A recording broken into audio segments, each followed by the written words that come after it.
Devil's advocates whisper in the hall, where justice wears a mask and truth begins to fall. Every thread they pull, every lie they weave, in the courtroom's dance, who's left to believe?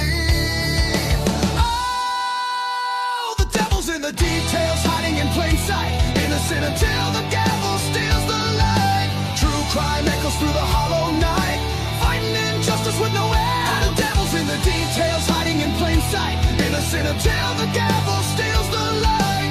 True crime echoes through the hollow night, fighting injustice with no end in sight.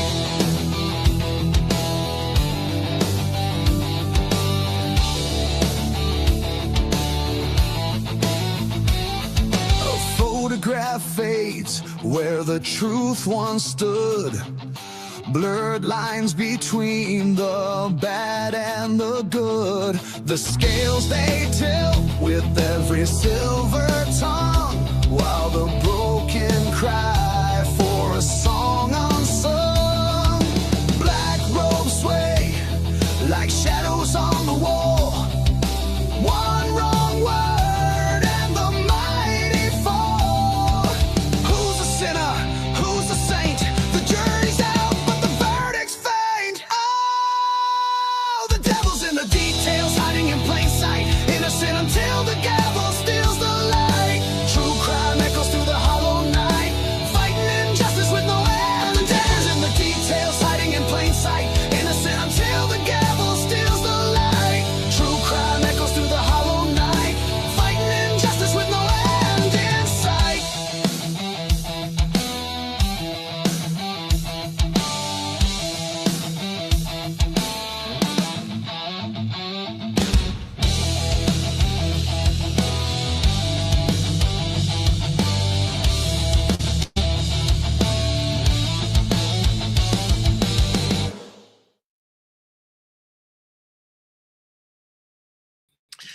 All right, welcome to another. Why the hell am I on a small? What the hell is going on? Let's go large screen. There you go. Can you hear me? I think you can hear me backstage. Excellent. All right, welcome to another Crimes After Dark show.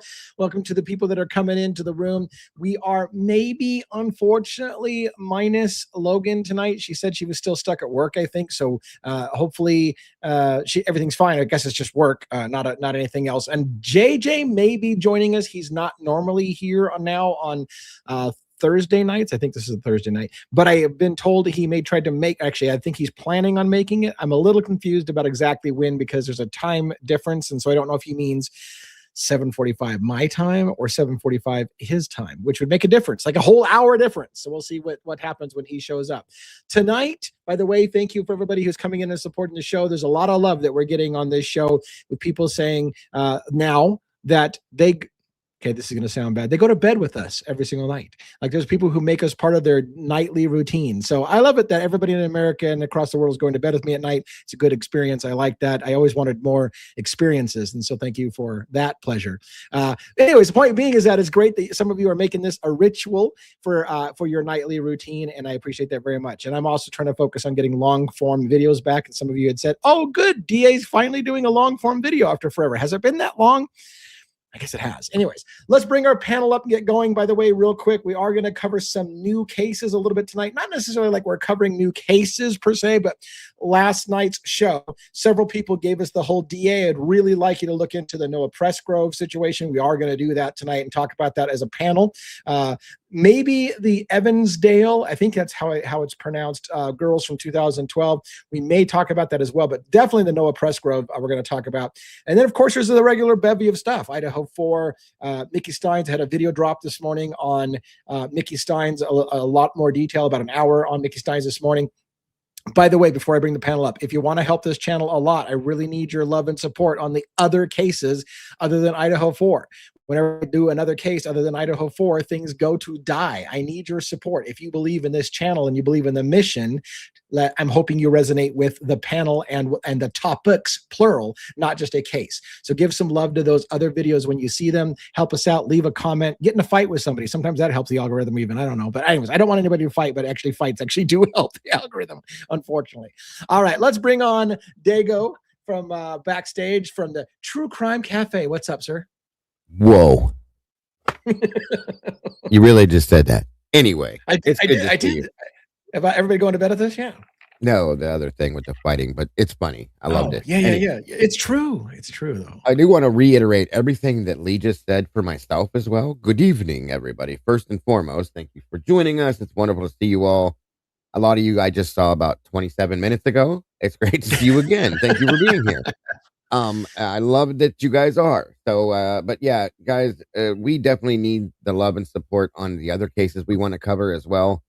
We want to bring them to you. So therefore, in turn, your support is what's absolute for those. It's absolutely important. So guys, thank you so very much for being here for all of it, guys. And it's great to be back. Good to see you, Lee. Yeah, thanks. Good to see you as well. Yeah.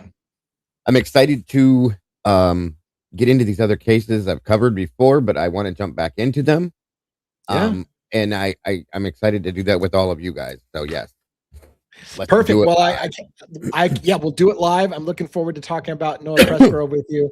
I feel like, we'll wait till we get there. Let's get the rest of the panel up. Robin, how are you doing this evening? You got yourself muted at the moment. There you Hello. I'm well, thank you. How about yourself? I'm living the dream. Hello. Actually, I'm very excited. I'm feeling good. Good. Well, That's good. And I'm excited too to tell everyone they need to freaking hit that like button, subscribe to both channels, go over to Logan's channel and subscribe to her too. She can't be with us tonight, but dang it, we can help her too. And Yes. make sure your notifications are set to all, because YouTube keeps messing around with people's crap. So, but yeah, we appreciate each and every one of you who roams in here every night. We love going to bed with you all. Yes. I love crawling in bed with you guys every night. Well, 100%. What the hey?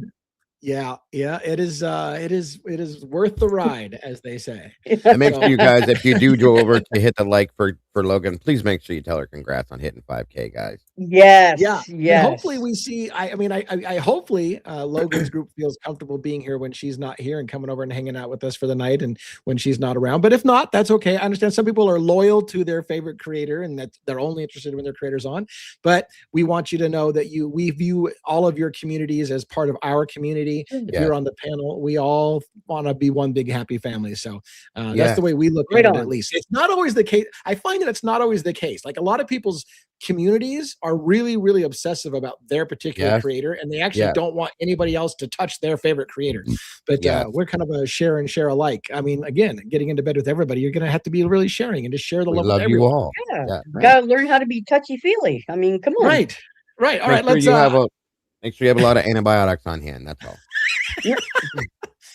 All right. So one. Why is his head down? Did he fall asleep during the panel review? What the? He's playing with his toys still. See? What's going on? I need to take this off his face. Oops. You just tried to take it off his face, and I tried to take it off his face, and we just turned it right back on. Leave the buttons alone. What's going on, sir? What's up? What's new? Well, yeah, that's what we're asking you. What's new? Yeah. What's new and blue? And you were very salty and chocolatey and yeah. Oh, very nice blue light. Yeah. There you go. Blue light special. It's a blue light special. Was that a Kmart thing? The blue light special? Yes. Yep. Do you remember the Michael Jackson joke that went along with Kmart? No. You guys know what comes now you got to tell us. You know what now comes after 69? What? Do you know what comes after 69? I don't. I heard this from a 90-year-old grandmother that told this joke. Mouthwash. You see, that's why we have the parental advisory. Yes. The Michael Jackson joke was something to the thing of like, why does Michael Jackson like the blue light special at Kmart? Because boys' pants are always half off. Oh boy! Did you almost lose your? I'm not touching that. Nope. With a 10-foot pole. Oh, sorry. Sorry, it was a bad joke, but the Holy blue light special. snaky. By the way, as a quick aside, we'll get into the monologue for a one, but as a quick aside, I discovered a new band. Speaking of Michael Jackson, I discovered a new band. I'm kind of into this dark country mode. And there's this band I had never heard of before. And I know a lot of you probably have heard of it, but it's If Rappers Did Country. That's the name of the band. If Rappers Did Country. And they did two Michael Jackson covers, Beat It and Billie Jean. And it is in a dark country style, and it's some of the badass shit. It's better than the original. Like, oh my God. Like, I didn't even like the song Beat It. I love the If Rappers Did Country version of Beat It. It is badass. So anyways, if you haven't checked that out, you might want to check that out. I will be checking that out. Great stuff. All right. So one, do you have a monologue prepared for us tonight? Sure, I do. Is it good to be alive in the den on a Thursday night? Yes, Jackson, Juliana, and to my beautiful wife. Love you guys always. All right. The world goes quiet after midnight. Not the kind of quiet that feels peaceful, the other kind. The kind where the air feels heavier, where every unanswered question starts whispering back. This is Devil's Advocates, a place where stories don't just get told, they get taken apart.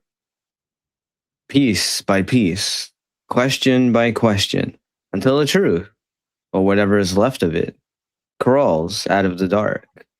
Tonight we start in a small town most people had never heard of, until two bicycles appeared, abandoned, beside a lake. Elizabeth Collins, 8 years old. Lyric Cook Morrissey, 10. Cousins, best friends, two kids riding bikes on a summer afternoon in Evansdale, Iowa. And then, nothing. No screams, no witnesses, just two bikes lying near the water, like someone had pressed pause on their lives. Months later, investigators would find them again, far away, hidden deep inside the woods of Seven Bridges Wildlife Area. Two children taken, left, and somehow no one knows who did it, or at least no one is saying. But sometimes the darkness doesn't stay in one place. Sometimes it travels. Hundreds of miles south, another town, another night. A party, laughter. Teenagers under the Oklahoma sky, and by morning, someone was dead. 19-year-old Noah Presgrove, his body discovered along a lonely road outside Lawton, Oklahoma. Broken bones, strange injuries. A story that keeps changing depending on who tells it. Was it a hit and run, an accident, or something that happened in the dark while everyone else looked the other way? Because the truth about nights like that is simple. People remember more than they admit. Someone always saw something. Someone always heard something. And somewhere, someone knows exactly what happened. But silence is a powerful thing. Small towns survive on it. Friend groups protect it. And investigators sometimes drown in it. Tonight, we turn down the lights. We ask the questions that make people uncomfortable. Who took Elizabeth and Lyric? Why did the trail go cold? And what really happened in the final hours of Noah Presgrove's life? Because the truth doesn't always disappear. Sometimes it's just waiting in the dark for someone willing to look. So lean in, lower the volume, and listen carefully. Because the devil doesn't always need an advocate. Sometimes he just needs someone to ask the next question. This is Devil's Advocate. And with that, live from New York, it's Thursday night. awesome. I love that you tailored Cool. your monologue, as you always do, to some of the topics that we want to cover tonight. By the way, Dago, I don't know if you want to do this or not, but I prepared a poll to start the evening. And if you want to get your poll out for everybody, you can do that as well. What I want to do is I want to ask where we should start tonight. What crime should we start with?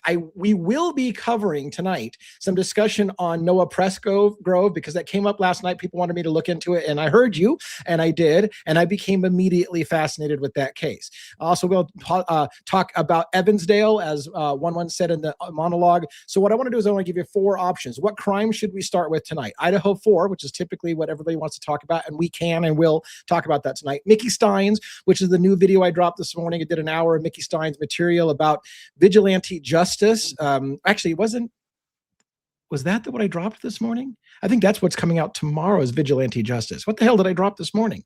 Shit! It was a Mickey Stein's one. I did a long deep dive into some of the his attorneys and stuff. Did you fuzz out? Anyways, so the 4 options: Idaho 4, Mickey Steins, Noah Presgrove, or Evansdale, because I only get 4 options. So, did you want to put that out there too, Dago, or just me? You're muted, so I don't know what you just said, but you shook your head and you talked.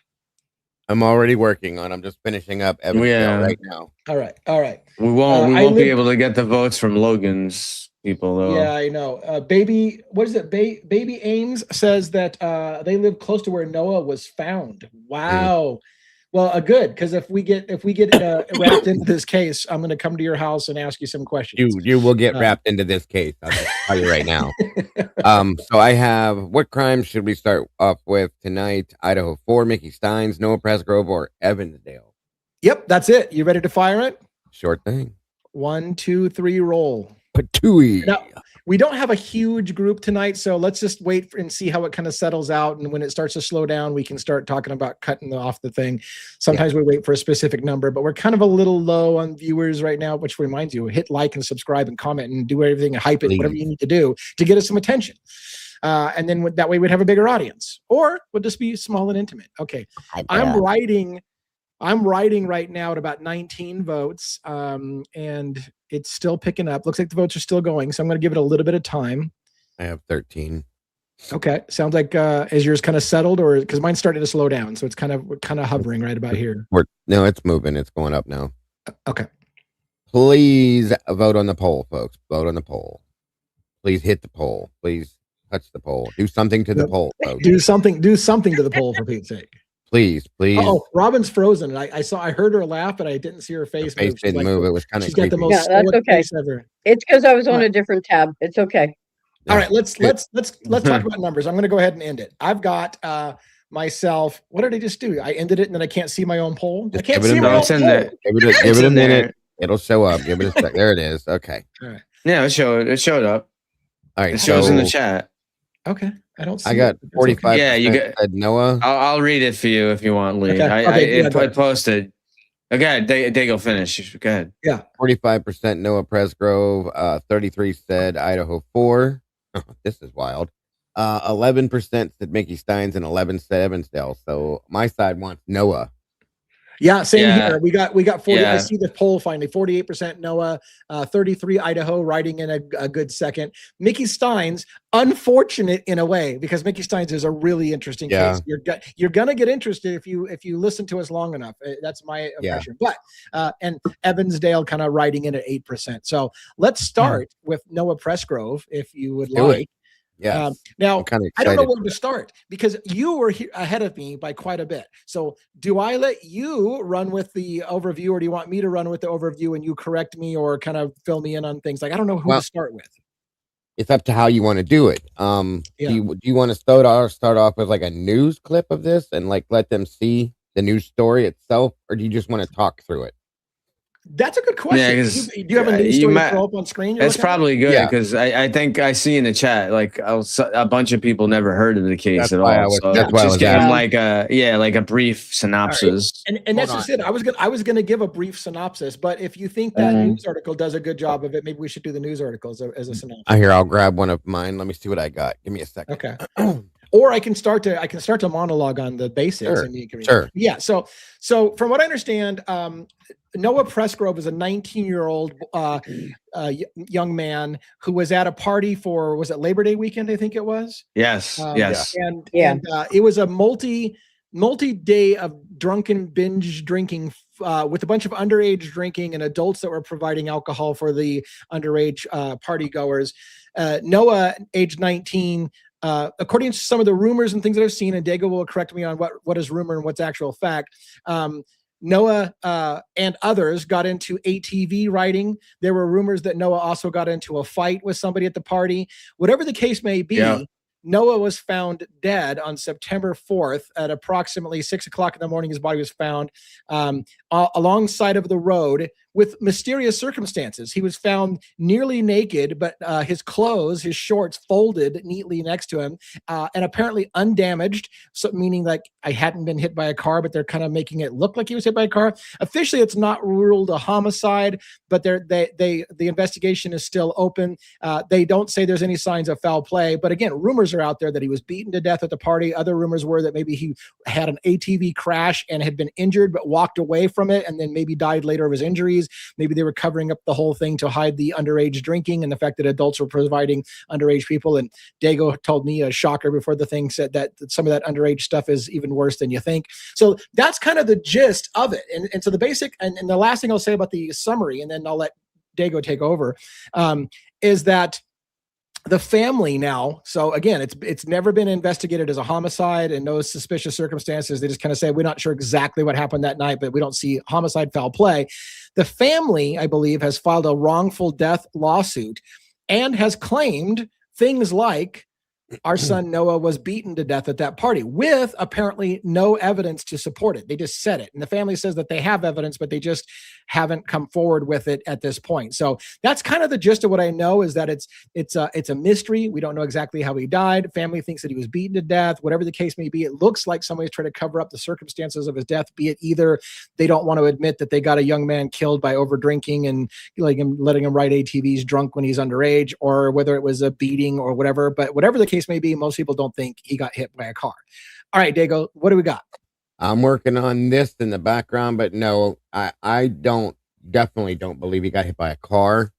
Anything related to a car, if anything, I believe he was drugged by a car. I'll say that. But there's a lot to this. I'm still digging on this, because I haven't touched this in a while. I'm sorry. Just trying to pull something out that, here we go. This is, actually, this was something I used. It was a law and crime, which we can use. You don't have to worry about that. They don't ever have issues For copyright? Yeah, we're good on those. I use them a lot. No, and Court TV. Law and Crime put this out. It's about 15 minutes long, and it's 7 shocking details of the Oklahoma teen Noah Presgrove's mysterious death. It gives the everything in one synopsis per se and tells the story. So I think that's probably the best way to approach it if you want to do that. So if we play a 15-minute video, is it something we can pause and talk about along the way, so that we don't just have to be watching for 15? Let's do that. Yeah. If you want me to do that, I'll do whatever you want me to do. 100%. Let's do that. Let's just leave room for discussion and dialogue, so it doesn't become 15 minutes of watching a video. But yeah. So while you get that up, I'll just say, he sustained fatal blunt force injuries on his skull, on his spine, and that's one of the interesting things is, and there was a lot of why I believe he was dragged, you guys, I'll tell you, as they may tell you too. There was a lot of like road burn and road rash on his body, his backside. But not there's evidence he got drugged behind a car or something like that. Yeah, and the interesting thing too is his clothes were undamaged.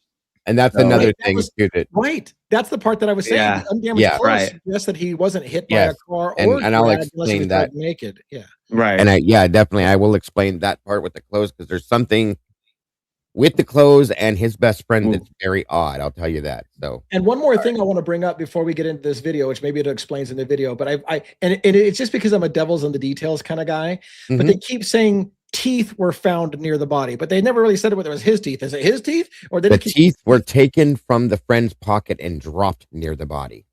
Holy shit! All right. I'm intrigued. You've got me intrigued, sir. You have my curiosity. Not being investigated as a homicide.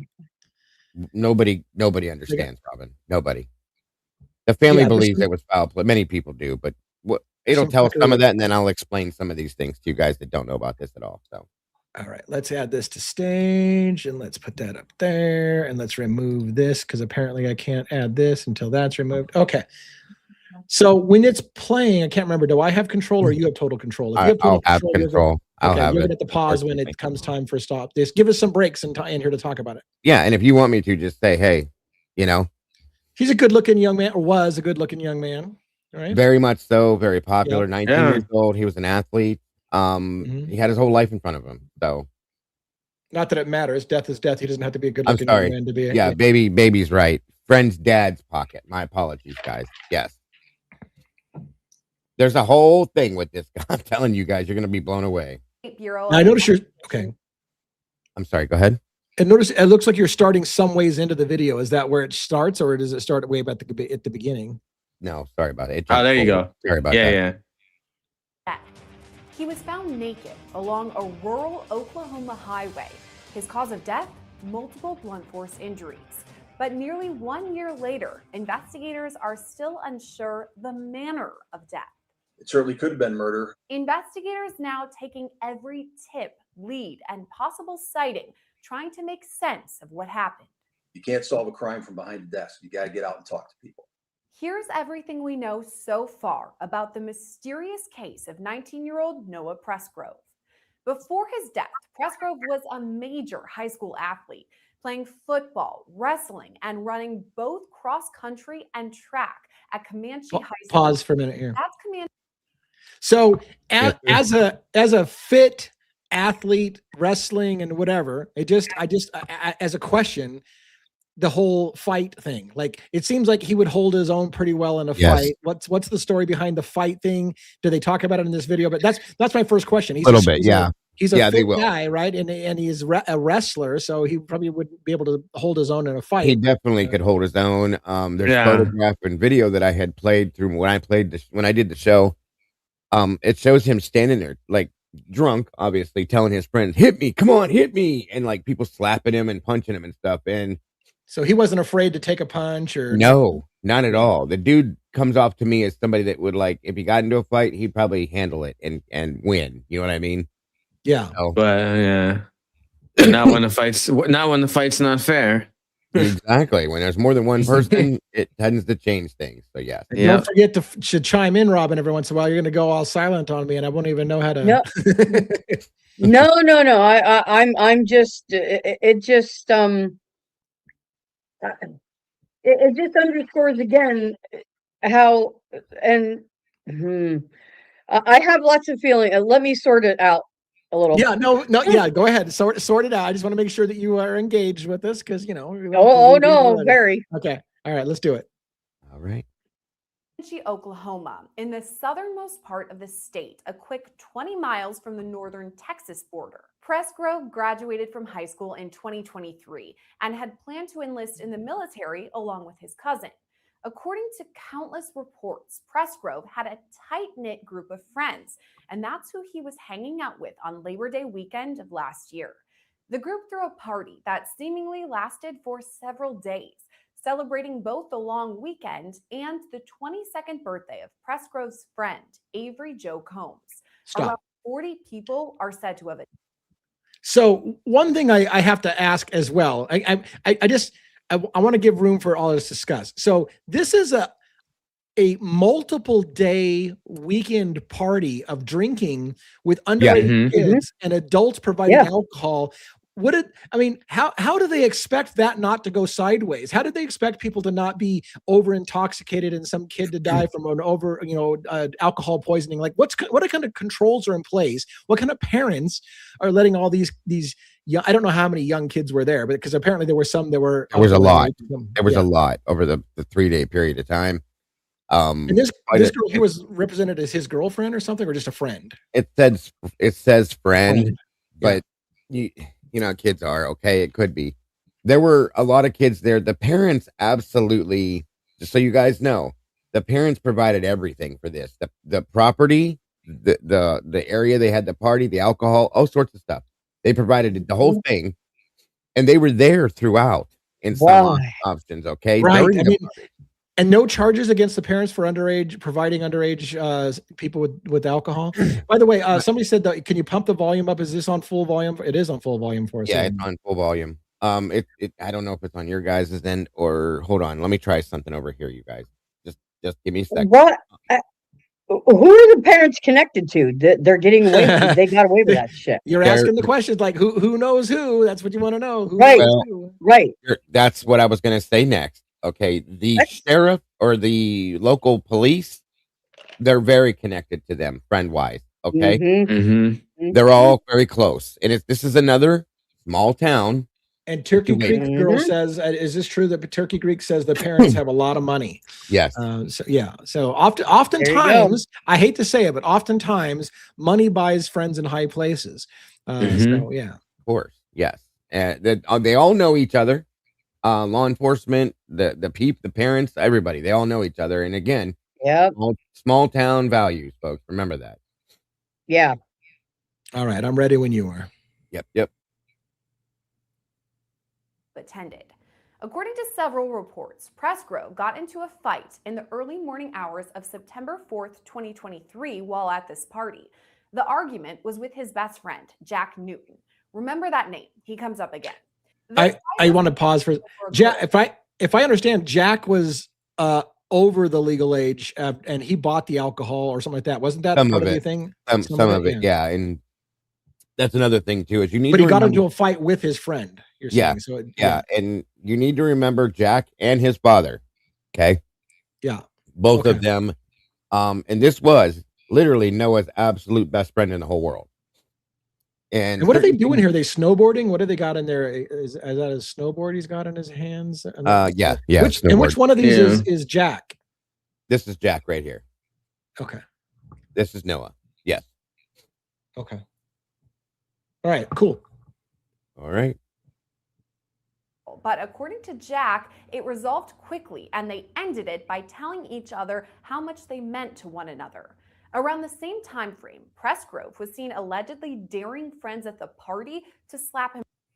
So this is the video. I had the videos of this too. There's actual videos, not just these stills, where he's screaming, "Come on, come on. Don't be a pussy. Do it. This is from that night or that specific during night? That party. Yeah. This is Noah right So here.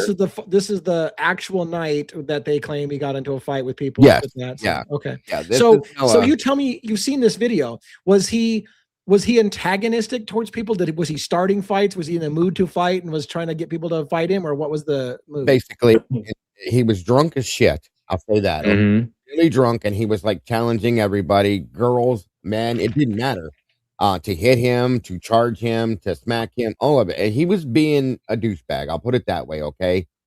In all due respect. But he was drunk as shit. I'm telling you guys, he was trashed. You could tell it. He was drunk and wanting to fight. And, some guys get that way. You know what I mean? I right. Be that guy, unfortunately. But yeah, that's what it was all about. So they were drunk too. He wasn't the only one. Now there were some people there that weren't, but most everybody was really drunk. Again, a 3-day party, folks. Think about that. Okay. Yeah. 3 days of drinking with a bunch of underage kids. Like, and there were parents around watching all this go on. They were coming and going, whatever they were doing. There's other things I'll get into later that I'll explain that are just, this is just bad. This is absolutely Appetite for Destruction right here. So, yeah. Good album though. It is. It was. Yeah. In the face. This was caught on video, and here's a screenshot of that. It was posted at 1:42 a.m. and it's the last known video of Presgrove. Stop. After that morning, Presgrove. So yeah, just for those who are coming up to speed, because I happen to. So I believe the last time Presgrove was seen alive was leaving the party or going somewhere around 3:50-ish in the morning. And so this fight that they caught on camera was, what they say, 1:40, 2 o'clock in the morning? Yeah, well, that wasn't that video. Or was the day before? The day before. Yeah. This wasn't actually a fight. He was just challenging people to hit him. But yeah, that's when that was. Yeah. So, but was that the same night of his death, or? Yes. Okay. Absolutely. Sorry. No. Don't apologize. You're good. And this, by the way, all these photographs and everything came from his best friend Jack's Facebook.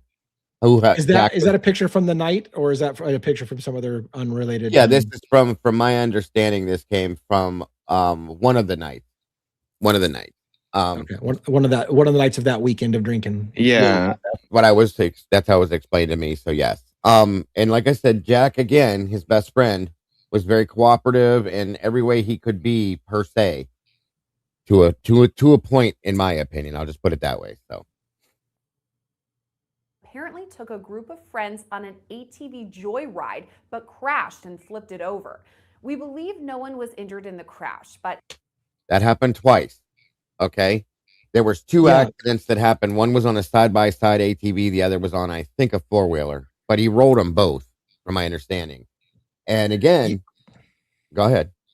Well, I was just going to share a personal thing. When I was about this age, it's a personal story, not related, so I hope it doesn't bug the shit out of people. When I was about this age, my father had a wealthy employer that invited us to a weekend retreat to ride ATVs and stuff like that. And I rode it, and I rolled his ATV. I was out by myself and on a sand dune, and I rolled it. I stuck my hand up into the engine and gave myself third-degree burns on my thing, because I was trying to push the engine off me as it rolled over.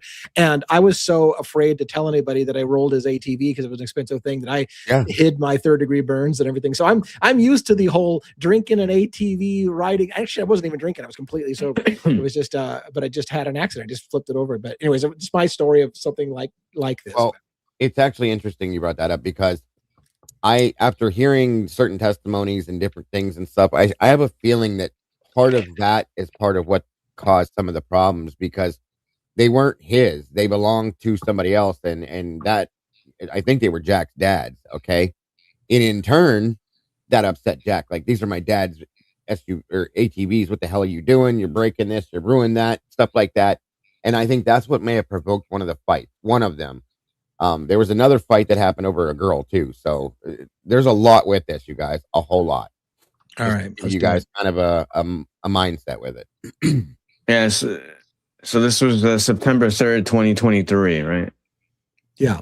Yeah. And the 4th. Yeah. I think I think he was found on the 4th. Yeah. I think it was the 3rd, 4th, and I think the 5th. I think party. 3rd or 4th, something like that. I can't remember exactly. It's been a year or two. Anyway, on we go. afterwards, some friends helped Presgrove shower and clean up because he was allegedly too drunk. He also borrowed a pair of white sport shorts from his friend Jack before getting in an argument with the birthday girl, Avery Jo Combs. She told Presgrove he wasn't allowed to sleep in her bed and had to stay on the floor instead. After this, Presgrove apparently said he was going to cool off. By 3:41, one of Presgrove's friends took a Snapchat photo that has that exact timestamp. The caption reads, quote, "Well, Noah is missing." What? Wait a minute. That's such a fucking weird text. I heard about the Snapchat text saying, "Well, Noah's missing," but that was she had that selfie picture along with that. Is that an actual snap? Yeah, that was the whole thing right there. What does that feel odd to you? Well, Noah's missing. Like, of course it did. Yeah. Does it feel odd to you? That doesn't seem right. 100% it did. Smiling, acting like it's not a big deal. Well, Noah's missing, and it's like, what? Is that smiley face emojis? Yeah. Yeah. No, the whole thing is so weird, folks. Okay. Well, if you look at the emojis. Yeah, that's what look at the emojis. Look at the eyes, Lee. Look at the eyes. Are they little crossed eyes? Mm-hmm. They're squiggly eyes. Okay. Yeah. And the that's mouth disturbing in a way, right? That's it implies something. It's and here's the thing: is that everybody, in my opinion, that was here, they know. Okay, I'll just put it that way. There's a couple parallels here in Idaho too. I'll just tell you that much.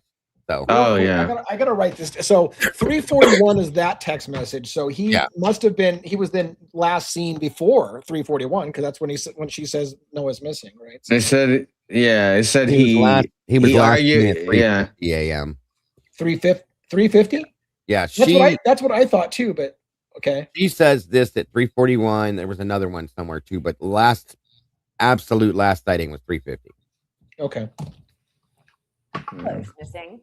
After that, no one knows what happened to Presgrove or where exactly he went. The next time he was seen was just before 6 o'clock in the morning when 2 911 calls came into local dispatch. 2 separate drivers reported something laying in the shoulder of the road on US 81 near Terrell, Oklahoma. They thought it could be a deer or a body. One caller told dispatch, quote, "I'm pretty sure there's somebody laying dead along the road. They look naked. I'm staying back." The caller was right. Presgrove was naked, wearing nothing but a pair of mismatched shoes. About 25 feet away from Presgrove's. And let me explain the shoe thing. He had, I gotta know why mismatched shoes. He was wearing someone else's shoes, and they were mismatched.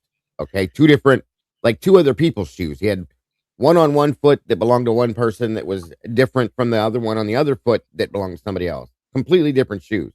So, and were the shorts Jack's shorts and not his too? The shorts that were found next to him or not?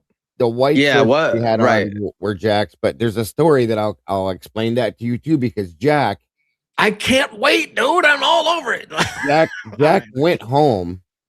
Let this play first, and then I'll explain that because I don't want to ruin that and get people confused. Okay. Body were those white sport shorts Jack had loaned him just hours earlier. He was laying. Hold on, I'm gonna play that back because it skipped over that part. I think because we paused it earlier. He was laying in the fetal position along the road just 1 mile. Back a little further. Yeah. There we go. Dead along the road. They look naked. I'm staying back. The caller was right. Presgrove was naked, wearing nothing but a pair of mismatched shoes.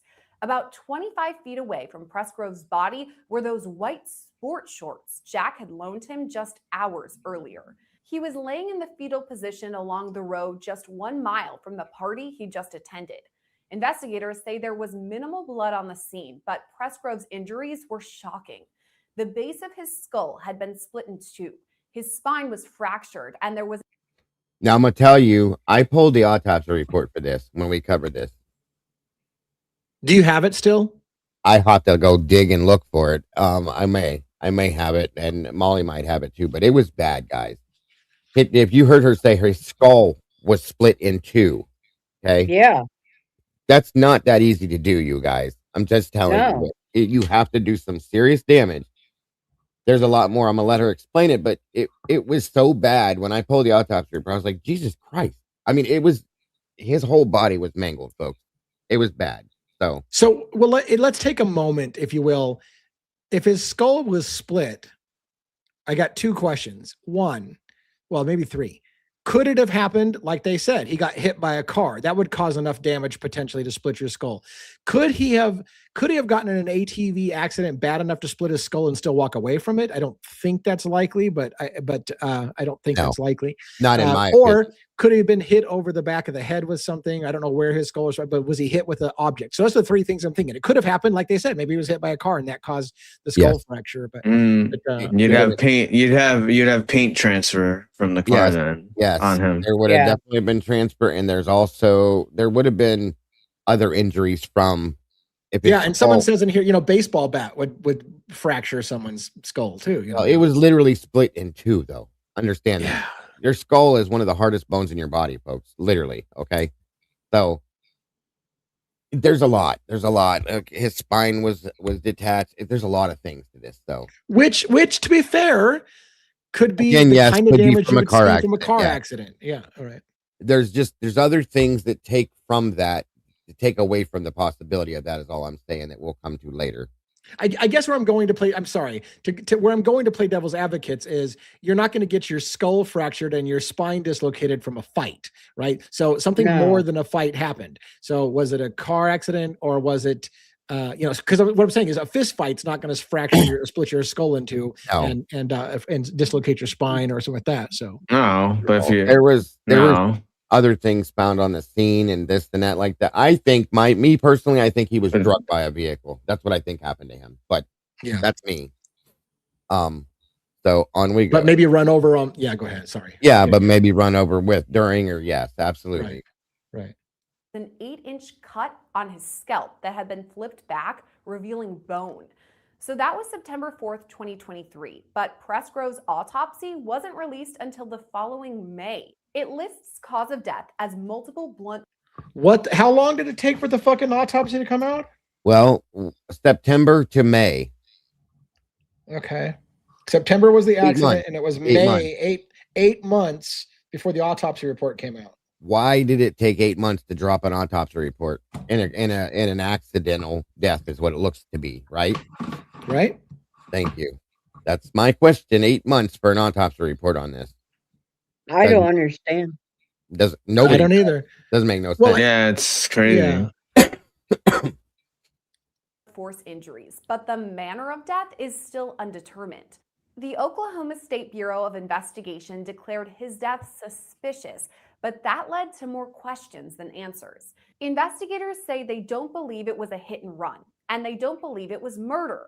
So what then killed Noah Presgrove? I mean, there's an awful lot going on. There's So pause. I'm sorry. So based on that, they don't believe it was a hit and run, and they don't think it was murder, which would leave an accident that they're trying to cover up. Is that what they're implying, right? They're saying it wasn't murder and he wasn't hit by a car. So it sounds like an accident that somebody's trying to stage because they don't want to admit what happened. There you go. There you go. There you go. And nobody during that period of time in the investigation, none of these kids would talk. Nobody would talk. There was one kid that wanted to, but he was scared. So just letting you know. Extended party. There's an accident on an ATV before the incident happens. And there's a little bit of separation between the last time anybody hears from him and when they see him on the side of the road. So there's a lot going on. It sounds like they were hitting it hard for quite a few hours at this party. A couple of different conflicts, a physical fight, an argument. There's a lot going on that day. That's Will Svilar, a retired commander and homicide detective based out of Cook County, Illinois. We reached out to him to make sense of Presgrove's case. Now, we know there was a lot going on at this party, but moving on to when Presgrove's body was found. To you, who has a major background in this sort of investigation, does it seem mysterious or suspicious to you? There is so much blunt force trauma to the body. It indicates, and where he's found, it indicates that possibly he's struck by a car. Now, you would expect some kind of a transfer between the victim and the vehicle. Now, I don't know much about the rural roads back there in Oklahoma, but I imagine there's a lot of trucks, that sit a little higher. There's a lot of semi-trailer traffic, things like that, because his injuries are so significant. I would say it'd be very difficult to sustain that in just a standard beating. I mean, it looks, from what I see, and I don't have all the facts, obviously, but it looks like he's hit by something. Then you have there's some dragging marks on his shoes, which were two different shoes, if I read that correctly. It looks like maybe he's hit by a truck or something that sits up higher. Pause. And maybe. I mean, obviously the possibility still exists for a fight in which somebody got in a car and ran his ass over or something. Right. You know what I'm saying? So when he says, well, it doesn't look like it's a beating. Yeah, maybe not physically a fist beating, but could a fight have escalated into somebody getting in a car and running him over? And something like that. And that's yeah. Yeah. And then you also, like what you were saying, Lee, too, I'm just reading here, the ATV thing that he was involved with, right? So he was in, you said, Diego, you said he had 2 accidents that day with ATVs. Uh-huh. So Noah could have been injured, right, in a vehicle accident on a private property, and fear of legal consequences could have led to attempts to conceal what happened as well. If his injury was severe enough, and then even though these people, whoever the owner, they have a lot of money, but still, it's that's exactly what I was saying. Is like my first thought was that they didn't want to admit that this kid got killed in an accident because of underage drinking, which could lead to a homicide manslaughter charge against the people who hosted the party and all kinds of stuff. So, but the problem with it just being he died from an ATV accident is, again, you don't walk away from the ATV accident with that kind of, you don't have that kind of spinal No. injury, you don't have that kind of head injury and walk away from it. So it sounds like he walked away from the ATV accident. He did. So it can't be, in my mind Right. so far, it Both can't of be them. the ATV accident that caused his death. No, I never believed it, and I do have photographs. I knew Molly was going to start dropping stuff to me. I have stuff to go with this to show you after the fact. But yeah, there's thank you, Molly. There is Thanks, Molly. Yeah. There were two ATV accidents that he got up and showered and walked away from this because he was so drunk he kept screwing up shit, so on and so forth. And again, that's what caused one of the fights earlier. And I think it could have promoted, like, the dude was just out of touch that night. He was out of control. And it's almost like I feel like they got sick of him. He did some things. There was a couple things towards some girls that pissed off some other people and stuff, so on and so forth. So I want to say that's where I'm going. Like, yeah, my initial impression is, and I hate to say this because I don't know the young man, but he looks like he was showboating, showing off, he was starting fights, probably rolled the ATV because he's showing up, and he was probably belligerent and obnoxious, which could have, and again, and if he was hitting on people's girlfriends and he was just being a general pain in the ass, causing problems for everybody, I could see how that would start fights. Like, somebody needs to shut that guy the fuck up. He's ruining everything, or whatever. And so that would lead to people being super angry at him, and then let it get out of hand. Right. Yep. So were the parents still there at this point? If that's the case, why the hell didn't they just take the kid home? The parents, these parents are providing drinking. The parents weren't much better.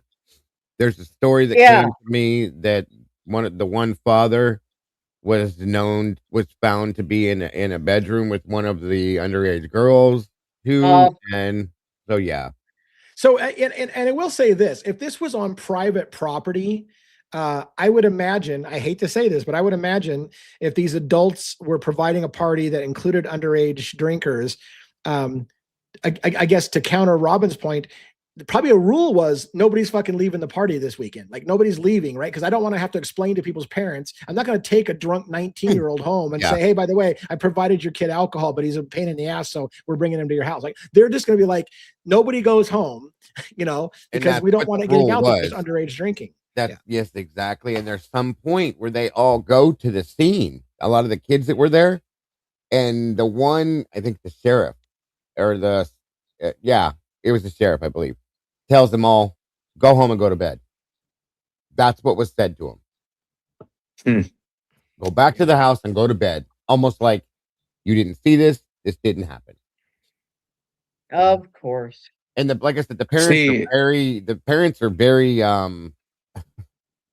there's rumors about the father. Like I said, there's rumors that the mother was flirting with some of the teenage guys that were there too. And holy shit, dude, it's a mess. It's a bad. By the way, I have to make an Idaho 4 reference. It seems like this pretty much happened at 4 a.m. Yeah. Mm-hmm. JJ joining us for a late start, but good to see you. I knew you were coming in late. Good to see you, by the way. JJ, super nice, guys. He's super nice. What's up, everybody? How you guys doing? And it's just coffee, bitch. It's just coffee, bitch. That's just coffee, bitch. Well, I don't know how much you know about the Noah Presgrove thing, but we're diving into Noah Presgrove because somebody asked us to look into it last night, and we're doing a dive into it. Dago's bringing us up to speed. We're using a Law and Crime video about it, and we're getting the. Do you know anything about it before I tell you anything about it? I had heard about it, and I've been listening to you guys since I got home. It was some kind of allegedly an ATV accident or something. Yeah. And I didn't get a lot of the details though.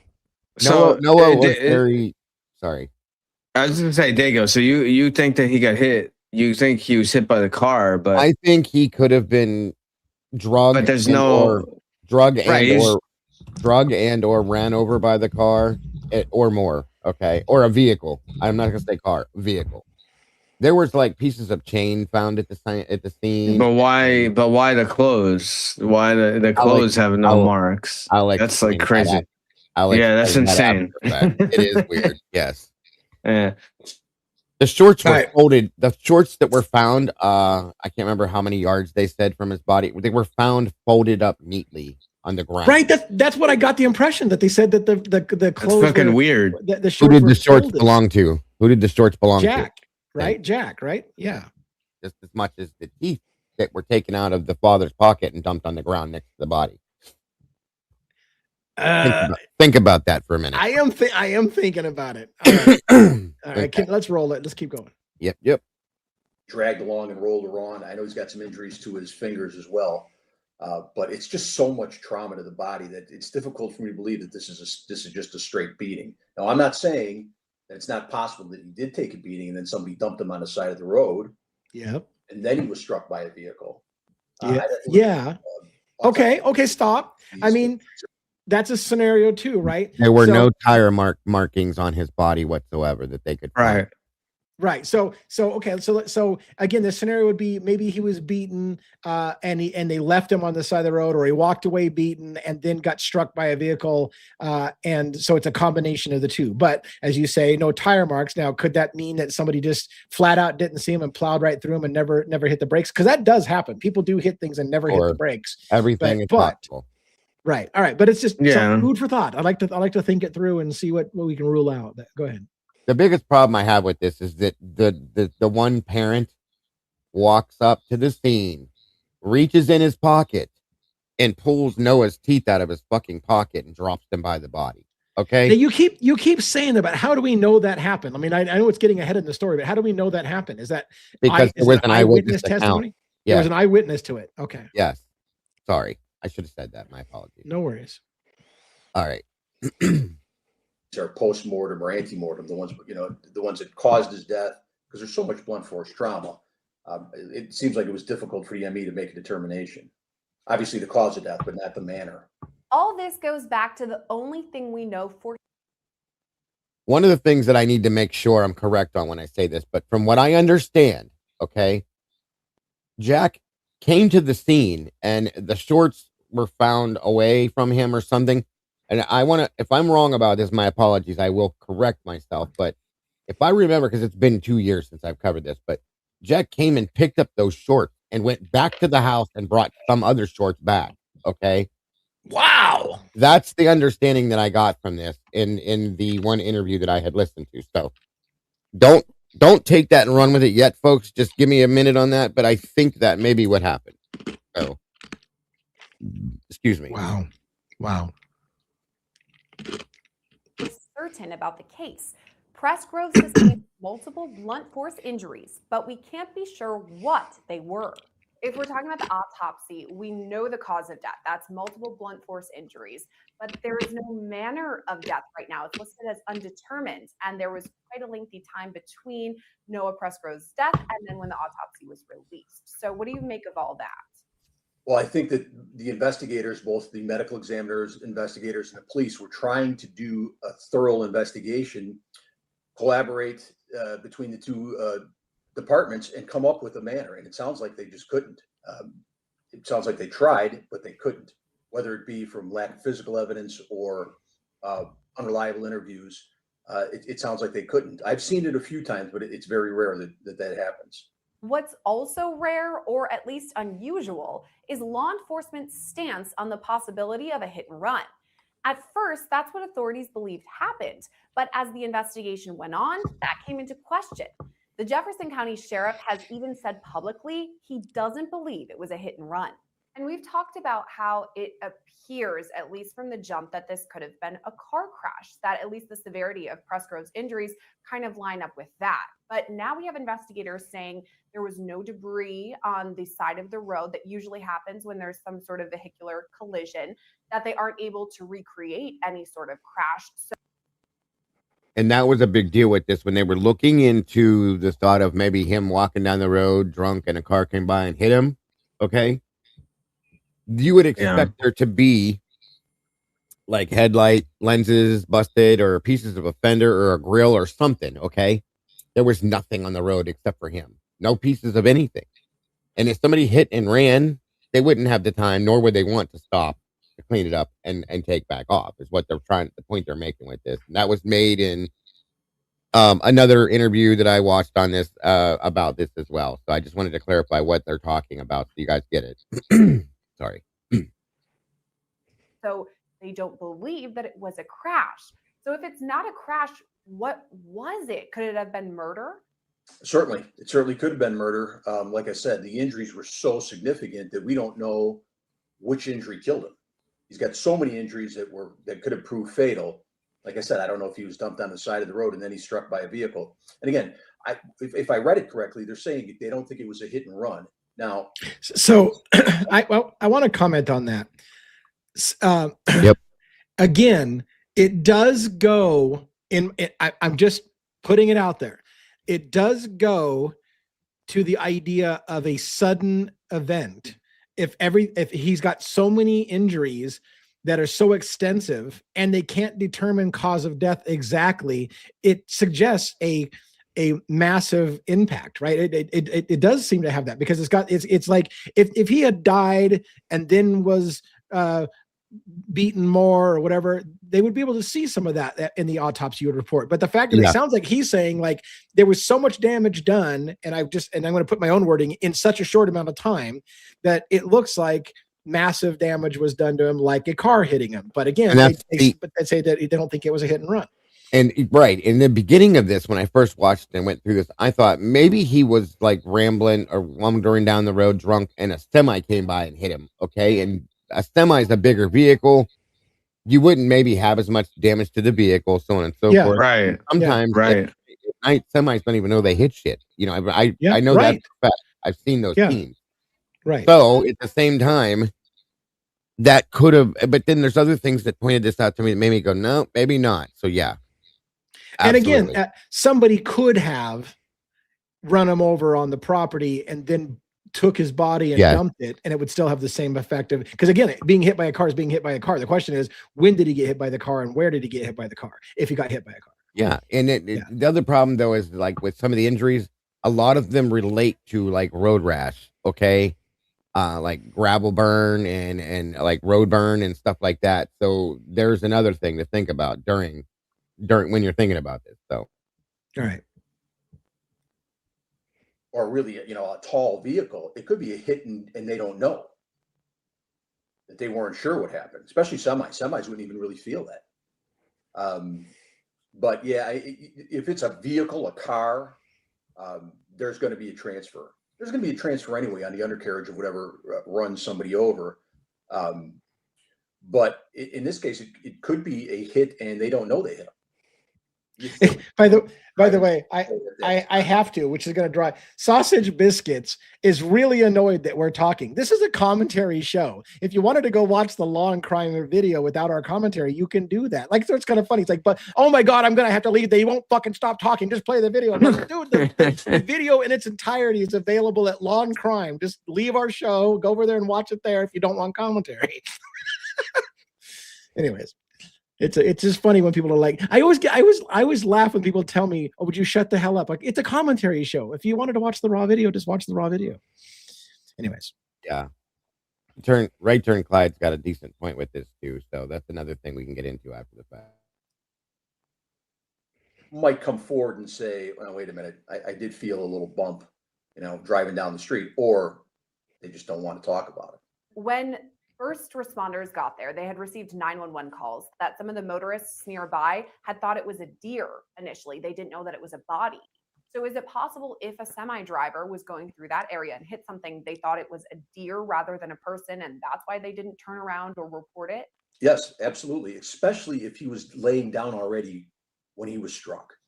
I mean, if you're standing up and you're struck and there's that front impact with the vehicle and the person, well, you're more than likely to know that, regardless if you're a semi, if you're in a semi or not.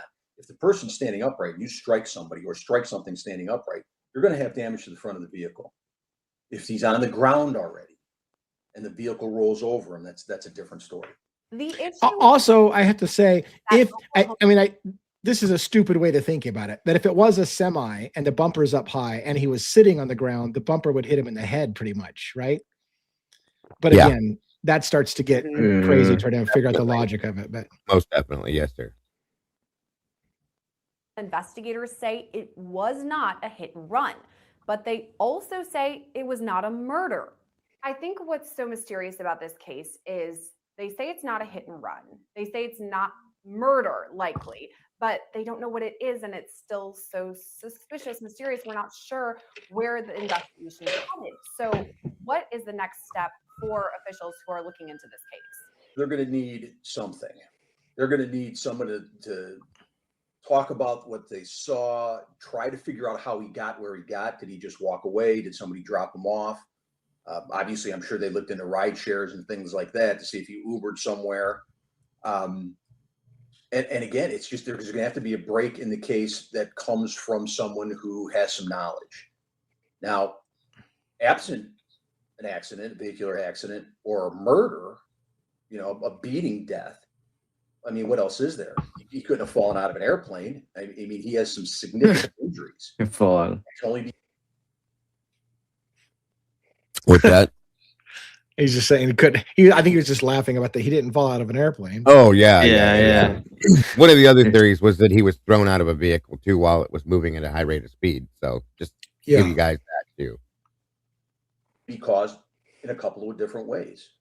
Obviously, the most logical is a motor vehicle accident. Again, like we spoke of, we don't know if he's already down and deceased from a beating and then struck by a car, or if he just passes out on the side of the road and gets struck by a car. So that's a couple of things that are going to be very, very difficult to determine. So all this leads us back to that weekend-long party, the last time anyone for sure saw Presgrove alive. But that angle of the investigation has some issues too. The last time anyone for sure saw Presgrove alive. Labor Day, 22nd birthday party, lots of drinking and hijinks going on. Does that make things a little bit more complicated now if investigators are going back? Because a lot of these party goers were likely drunk or drinking, went to sleep late, so their memories might be a little hazy. Absolutely, it does. And again, the more time passes, the less their memory is. And when you're dealing with intoxication, what else is going on there, it's likely that they forgot pretty much all about the event, depending on their level of inebriation. But the longer it goes out, the less viable these interviews are. It seems like, as an investigator, that's a really tough thing to start with. A bunch of witnesses who maybe not recall what happened or have a limited memory of what happened. And if some of these do remember what happened, let's say, but they do say I was intoxicated or inebriated in some way, can we even for sure 100% believe what they're saying because they were under the influence of something? Yes. If you're Dylan Mortensen and you're completely hammered and can't remember details, you can believe everything they fucking say, regardless of whether they remembered or pretty much don't know if they were dreaming it, or pretty much it could have been something they imagined, or maybe it didn't happen at all. But whatever they say, you can fucking believe it, regardless if they're hammered or not. Yes. Yeah. If it's Dylan, you can believe everything she says, no matter what. Only if it's Dylan. Yeah. Right. Yeah. Pretty much. Something. Well, when we take statements in interviews, one of the questions the state's attorney is going to ask is, are you under the influence of drugs or alcohol at this time? Were you under the influence at the time of the incident? So that's questions that are asked, and it does go to the credibility of the statement for sure. It hurts the credibility of the statement. So the intoxication level at the party kind of poses an issue in terms of witness testimony. But there's another bit of evidence from the party that can't be disputed. We've also talked about the people in this small town, close-knit group. It sounds like it was a big group of friends that were at this party. And fucking small towns. were documenting the night on social media. So we talked about how they were likely drunk, and I'm sure spoke with investigators. But is this also something that investigators would then look at, their Snapchats or Instagrams, all of the photos or texts that they may have sent that night? Absolutely. It's all part of it. The first thing you got to do is figure out who was there. Now, where social media plays a role in this is if they are on something that's, and I don't know, one of these Snapchat or one of them goes away as soon as you send it. I'm not sure which one that is, but anything that has something out there. Now, if as an investigator, if I'm reviewing this and I look around, I can see other people, even people that don't want to be identified or don't want to come forward. I can use another source to identify that person. Now I got another person to talk to.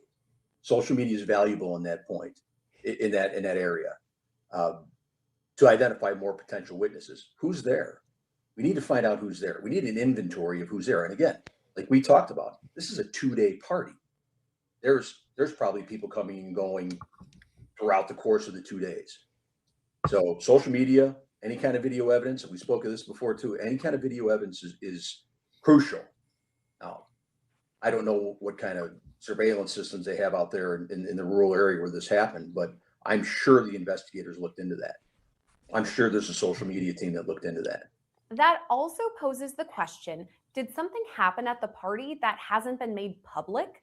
The two main locations in this case are where Presgrove's body was found along the road, and then the party that he was at before this. Is it possible that something happened at the party that he actually died there and then later was moved to this location? What do you think? Right. I think that's very possible. Yeah. Very possible. Where have we seen that before? I don't know the time frame or whether or not the investigators went back to search for any kind of evidence at the party. I know that we obviously know there's a couple of arguments that go on throughout the course of this 2-day party. One of them's physical. We know that he crashes on an ATV. He could have sustained. I'm gonna let. You want me to leave? I'm gonna run to the bathroom real quick. You want me to let it play or leave it paused? Okay. Leave it paused, and I'll talk about while you're away the teeth thing, because this is what this idea that the accident happened somewhere else and the body was staged later would, in my opinion, exactly explain why somebody takes the teeth that they found at the actual scene and said, shit, we got to put these teeth near the body because somebody's going to look for the teeth and go, where the hell are all the teeth? So you pick up the teeth from where the actual accident happened and his teeth were knocked out, and you bring him to the crime scene and you just scatter them there and go, there, now the teeth are at the crime scene. Explain that shit. Like that's what immediately I thought. If somebody literally, again, I don't know who the eyewitness is and I don't know what their credibility is, but if somebody came up like Jack or Jack's dad or whatever and took a pocket full of teeth and dumped them at the scene, it suggests that accident happened somewhere else and they were bringing the teeth to the new staged scene to make sure that the teeth were there with the body. That's what it looks like to me. But again, they also just go ahead. If it was just okay, while that was all going on there, I was having AI help me walk through the stuff from the autopsy. And so if this was just a simple, and this car, if it was caused by a vehicle, this was not a simple accident. Somebody's car, truck, whatever, was totally screwed up from this. Okay. So yeah. How, if that's the case, how did they get the teeth? Yeah. Well, yeah. You're not going to sift through a car wreck and find teeth. The teeth are knocked out somehow. From what I can ascertain, this was a combination of two things. That's just my opinion. Well, yeah. To your point, and I'm going to get graphic, but if you were hit so hard by a car that it knocked your teeth out of your face, it might actually be hard to find those teeth and where they got knocked to. Right. But if you hit someone's, if you hit someone in the face with a baseball bat and knocked their teeth out, their teeth are going to largely be there at the scene. I know that's super graphic, but that's the other. Why were they in his father's pocket? Did he get for them and found them to erase any, in my opinion, any proof that something happened like that there? Okay. Yeah. That's just my opinion. Sorry, guys. I was as quick as I could be. No, I mean, and again, if he was hit on the side of the road, the teeth being found by his body might actually be suspicious. If the impact was so hard it knocked his teeth out, it'd probably be hard to find all those teeth. But so I want to know more about the teeth. But people keep telling me, oh my God, there's more.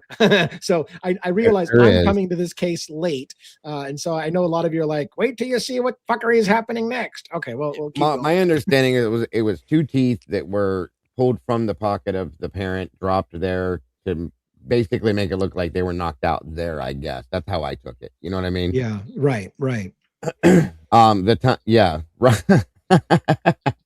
turn Clyde is making a really good point right there. the timeline's gonna timeline is make what it. makes everybody go, so yeah, and the witnesses. Yeah, Well, one of the things I love to do is I build timelines. So I've got a timeline already started for this, and I'm going to keep plugging stuff into my timeline because again, if this is a case that people are interested in, I know I'm intrigued, so I'm already sucked in. So Yeah, I'm going to start building the timeline, and I told so you let's last night, like, if you want to get into this, I was excited because I'm not excited because of the case, guys, because we're true crime people, guys, period. I Yeah, mean, we're basically generic detectives, okay? This is what we live for. And when I got into this case, I was like upside down with this, guys. That's how crazy it was. So I figured you would kind of be into it too. Yep. On we go. Sustained an injury, an internal injury there, and maybe passed away from a internal bleed that nobody knew about. They loaded him up, mismatched his shoes, threw some pants on him, and tried to get him away from the scene. There's a lot of things that could have happened that way. And if something did happen that way, someone should be talking about that. So if that's the case, that something happened, I mean, we've heard these stories before where there's these drunken parties, an accident happens, friends try to cover it up. We're almost a year out since Presgrove's death. If that's really what happened, why has that not come to the forefront yet? Nobody seems to be talking about that. Sounds like no one's talking about it. If there were, and again, we know that and that's the thing, is they were threatening these kids, telling them, you need to talk about this. Whatever you know, you need to tell. They wouldn't do it. They refused to do it, which told me immediately, because they know that there's going to be some accountability put into play right there with these kids, okay? Right. So it sounds like people are protecting somebody. They don't. The people who are shutting their mouth are either one, afraid of retaliation if they tell the truth, or two, want the person who did it to get away with it, so they're not saying anything about it. Yeah. Tiggy's got another good point. There was a clump of hair and skin, like a piece of scalp with hair attached to it, found on the backside of Noah's body. So that'll tell you how serious this was. Okay. So and somebody said his wallet and his hat are still missing. Is that they're still missing? From last I saw, they were still missing. Yes. All right. I think they were destroyed because there was probably some kind of proof on them, maybe, and I think those things were burnt. That's my opinion. Like burn up in a fire to get rid of evidence. Yeah. Okay, guys. The police did extensive investigations, and I think there's a private investigator involved now who shared some information with the police that they uncovered. Right now, all the police investigation looks like it's going to a dead end. If this private investigator can open up another avenue, police are definitely going to follow it. I mean, it's been a year. There can't be too many people talking about it. But if there are, and this private investigator can uncover that, then the police have another avenue. Right now, it sounds like it's a dead end. Hopefully. Yeah, the private investigator is probably going to do more police work than the police on this case, by the way. Mm-hmm. We need actual can you pause for a second? Speculate. We can. I hate to do this, but my wife's not feeling well, and so she's laying down, and my dog is barking, and when it barks like this, it means something that it needs to go outside really bad or whatever. So I need to step away. If you guys can talk as a panel and not go too far in the video, that'd be great. I will be listening in my head seat, but I got to let him out because my wife's not responding, and I know the dog. No, you're good. Yeah, so we could wait. We could wait on the video till he comes back. We can talk. Yeah, we can. So, Dago, what's the deal with he had two different color sneakers? He was wearing, first off, guys, this video was released August 20th of 2024, and you hear him saying this is a year ago, so 2023 is when this went down, okay? And I have all sorts of shit in my Discord on this, if I know Molly. Because Molly was my digger on this and my researcher, and she pulled, her and Mama Bear both, they yanked everything on this that we could find. So I have a lot to show you after this. Yeah, somebody had put, I think, somebody put two different shoes on him. Okay. Yeah, why? Why the hell would they do that? Though? Drunk, being drunk. Is what it is. Okay. So, yeah. Okay. There's a lot with that. There's a lot of weird shit that went on with this too, you guys. And again, like I said, nobody would talk. There were some Facebook posts that we found that, there was one kid that wanted to talk. I believe he was threatened that if he did, he was going to regret it. because he knew certain things and he swore up and down in a Facebook post he posted that this is what happened, not that, so on and so forth. He was threatened. So a question. So do you think maybe, so he was beat up, possibly, whatever, someone attacked him and in a fight, and then because of how he, obviously he was heavily intoxicated and with that, and then from the fight, and then possibly, leaving him like that, and then he still got hit by some kind of vehicle, I mean, possibly, or something. It's possible, but when that was brought up, partly what was stated by that one kid was he didn't get hit by a car. Okay, he wasn't hit by a car. I know what happened. And somebody said something about, you better keep your mouth shut, blah blah blah, type shit. Yeah, right. I have videos of the fight happening and so on and so forth. Like I said. And it could have been that Noah himself put on two wrong shoes. Okay, I think one of them was like a, let me remember. What are those shoes called? I have a pair and I can't remember the name. Hey Dudes. One of them was like a Hey Dude, and the other one was a tennis shoe of sorts. So he could have just been drunk and put two shoes on and thought he was going to go for a walk. Jesus, that was quick. I want to chime in on that. Like, I'm sorry to say that in my lifetime, I've been drunk enough where I've put on the wrong clothes or mismatched something, because when you're hammered, it just looks, oh yeah, I'll grab that shoe. You just don't make the same decisions, You're seeing things through beer goggles or whatever. So yeah. One was a Hey Dude and one was something else, or sorry guys, something like that. So yeah. But if he was alleged, like, supposedly the last time he was seen was at the party, correct? Yeah. Supposedly, yes. I mean, I would assume that he went to the party with two of the correct shoes on. Yes. Right. And I just did, while you guys were talking, I looked up a summary of the case just to get like a quick synopsis of it. And there were people that were alleging there was a fight. Oh, yeah. Absolutely. There right. So, I mean, I can see a scenario where shit goes down at a party. Everybody's drunk. People are. And did I hear you guys saying earlier that he was kind of a troublemaker? He was. Yeah. Well, belligerent that night for sure. He was with, yeah. It was that drunken, arrogant cockiness. He was an athletic kid. He was very popular. That kid that, you know what I mean? So yeah. Because he's being a drunken ass. Yeah. Because you could see a scenario if a bunch of dudes are drunk. I mean, we've all been to parties, right? Where dudes get drunk and shit gets out of hand. And I've been at plenty of them where shit gets real out of hand, and melees break out. I mean, I've been around them, and it's like. By the way, Robin's got a point. She's trying to get in at some point here, real quick. What do we know the topography or like what this property, was it like around like a lot of like a mountainous area, or was there a lot of like high ground? Yeah, I thought about the fall. I thought about the fall too, if that's right. No, I don't believe so. I think it was in Oklahoma. I think it was like country farm area type stuff, but but there are places in Oklahoma that have like cliff areas and things like that. That's why I'm asking. I don't know the area that this happened. Not that I know of. It was all right. flat, man. Yeah, it's funny, Rob. I want to get back to JJ's fight thing, because I think if anybody knows drunken fights, it's probably JJ. But anyways, where I was going to go with that is, I thought the same thing when the guy made the joke about, well, he didn't fall out of an airplane. I thought, well, what if it was though a big fall? Right. The only thing I know, the only thing I know geographically that was different than just standard flatland was there was like a water source that was very close to this area, a large water source. I can't think of the name of it right now, but it came up in there like a lake or river or something. I can't think of what it is. That's the only geographical thing that was different from, just like I said, just a regular old flatland area.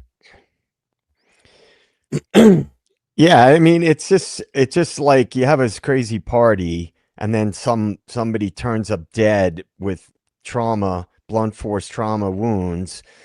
And yes, they could have been hit on the side of the road if they were drunk walking at night. Red But River. like, There it but is. like, that's obviously possible, but like also it's let's plausible see. that shit got out of hand at a party and a big fight breaks out and he's going wild and other dudes are going wild and when people are drunk, like I think it has a relation to him damaging the side-by-side ATV and or the four-wheeler. And him being an ass, maybe, getting cocky, arrogant, and it broke out into something worse. And I also have had a thought, just so you guys know, that there's a lot of trucks that these people own out here. It's that area. Yeah, That everybody has he a was a truck, show a off, 4x4, and yeah. right, that they could have been screwing around. He could have been up in the back of a pickup truck. They're driving down the road going 75 miles an hour, and he gets thrown out of the back of the truck. Imagine what that would do to your body. Okay. And look, I won't name the case, but a lot of people know it. But this wouldn't, it's not out of the realm of possibility that some rich kid, like there's been cases, rich kid drives a boat and he's intoxicated, he gets his friend killed, and then everybody covers up for him, right? Yeah. Everybody covers up for him because What case is that? Can't have the attorney's son go down for murder. We'll just No. cover that shit up, and that happens a lot too. No, well, what is the person that just posted? We just posted that comment that lives in that town. I wonder if they've heard any rumblings. Stoner Deadhead? Yeah, it's all flat grasslands. Thank you. I think they live there. Yeah, but I mean, they might have heard some rumors. If they're boots on the ground in that area. They posted exactly what I've been claiming that it is a huge cover up. There's the reason for it is because of who is involved in it, from my opinion. Again, like I said, I think Robin asked about law enforcement. Who knows who? What knows? That kind of stuff. Yeah, yeah, Robin. It looks like this. Flatter than shit. That's flatter than shit. Right. Like I said, the only thing near there is the Red River, from my understanding. So there's no mountainous area. Here's the good news and the bad news. Good news and bad news. The good news is the bad news is pacing. We're gonna have to pick up the pace so we can finish this whole. We usually go about 2 hours, and people to their credit who said, "Oh my God, this DA guy never shuts the fuck up." I do talk a lot, but so let's finish this video for sure because I want to make sure we can finish the video. But, yep. And you got to put it back up there. Oh, I got to put it on screen. Oh, there you go. But we need actionable evidence if we're going to bring a prosecution. And we talk about this when we talk about these cases. It's one thing to know what happened, but you have to prove what happened. You have to prove it was a crime, and you have to bring people to justice for this. And that's a pretty extensive process, especially in a case where the farther you go out, the harder it is to put all those things together. That brings us to the next part of the investigation, one independent from Oklahoma State detectives. You spoke about the private investigator, and that is something that the Presgrove family has brought in. So what would this PI bring to the table that Oklahoma investigators haven't yet? A couple of things. One, private investigators don't have other cases that they're working on. They probably do, but they try to dedicate their time to the case that they're being paid for at the time. Police have other investigations and limited resources. The private investigator can dedicate more time. Plus, sometimes people don't like to talk to the police, and they might talk to the investigator. With the private investigator out in the community, there's one person whose memory of the night is invaluable. There's a major player in this case who's Jack Newton. That's Noah Presgrove's best friend from elementary school onward, and he was with Noah that night. Some people online are kind of speculating and pointing the finger at him. Maybe he knew what happened and isn't revealing it to police. But look at that big truck. I mean, he's appeared in People magazine. Look at that big truck. That was my point. They all have big trucks. Right? But that's what I'm saying. Case in point, big ass truck. Yes. On a par for the course. Exactly. Obviously talked to investigators and said, here's everything I know. But some people are saying potentially he knows something.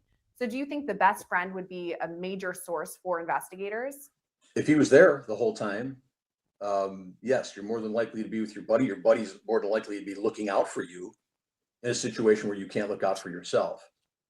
Coming forward, speaking to all the people that he's spoken to, I mean, I guess that's a good thing, but we've seen in cases before, and again, I'm not pointing the finger at anybody. We've seen in cases before, especially in homicides, sometimes the most helpful person who knows the most Yeah. is the offender. And we Yep. do know in the night when they were partying, these two friends apparently got in some sort of fight or argument about a girl, it sounds like. They said eventually they made up, but could that have been something that's Pause. argument, Pause. things got kind of carried away? I was 19 once. You know, I know that you argue with your friends over girls all the time. Yeah, I think that's part of it. I mean, that could be part of it, that it got out of control. But if there's a physical altercation to the point where this kid is hurt that bad, there's going to be more than one person that knows about it. And if somebody that cares about this person who's at this party sees this, I can't see any reason why they would not come forward. Just to be clear, this isn't something that investigators have suggested or pointed to, and they haven't released the names of any suspects or even persons of interest. But that's not to say they don't have any. Do you think it's possible that investigators in Oklahoma know more than they're letting on? If in fact there was a crime here, sometimes they like to keep information closer to the vest in order to preserve a future case. So could they know something they're not telling us? Sure, absolutely. And that's something that, you know, if you don't want to compromise your investigation, if they have some evidence, I guarantee you, or some other information, that they're moving forward with it. Sometimes we don't want that out there. It's not like they're hiding anything, but they're trying to develop it more so you can become part of an actionable prosecution. Sometimes if stuff gets leaked out there, the person of interest might get tipped, and then it kind of screws everything up, or more people will get involved. So if they have something that they're working on, I wouldn't be surprised if they're keeping it close to the vest, as you said. I think what's tough about this case is that his body was found in September of last year. We're nearing mid-August, so almost the 1-year anniversary of all this. His family is obviously still looking for answers, as is the nation. But what are the odds of us finding out what really happened this far out from his death? I'm an old school homicide guy. There's no case closed until we find an offender or an explanation of what happened.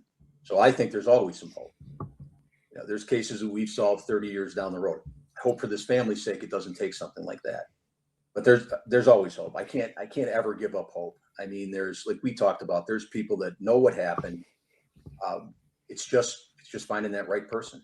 And hopefully this investigator can do it, and they can collaborate with the police, and then we can get something for this family. I hate to use the word closure, but at least a sense of what happened to their kid. In the nearly 1 year since Presgrove's death, his family has not stopped looking for answers. Presgrove's family has been very outspoken, saying that they want answers. Obviously, what happened to their son, brother, nephew, all of these things, they're looking for answers.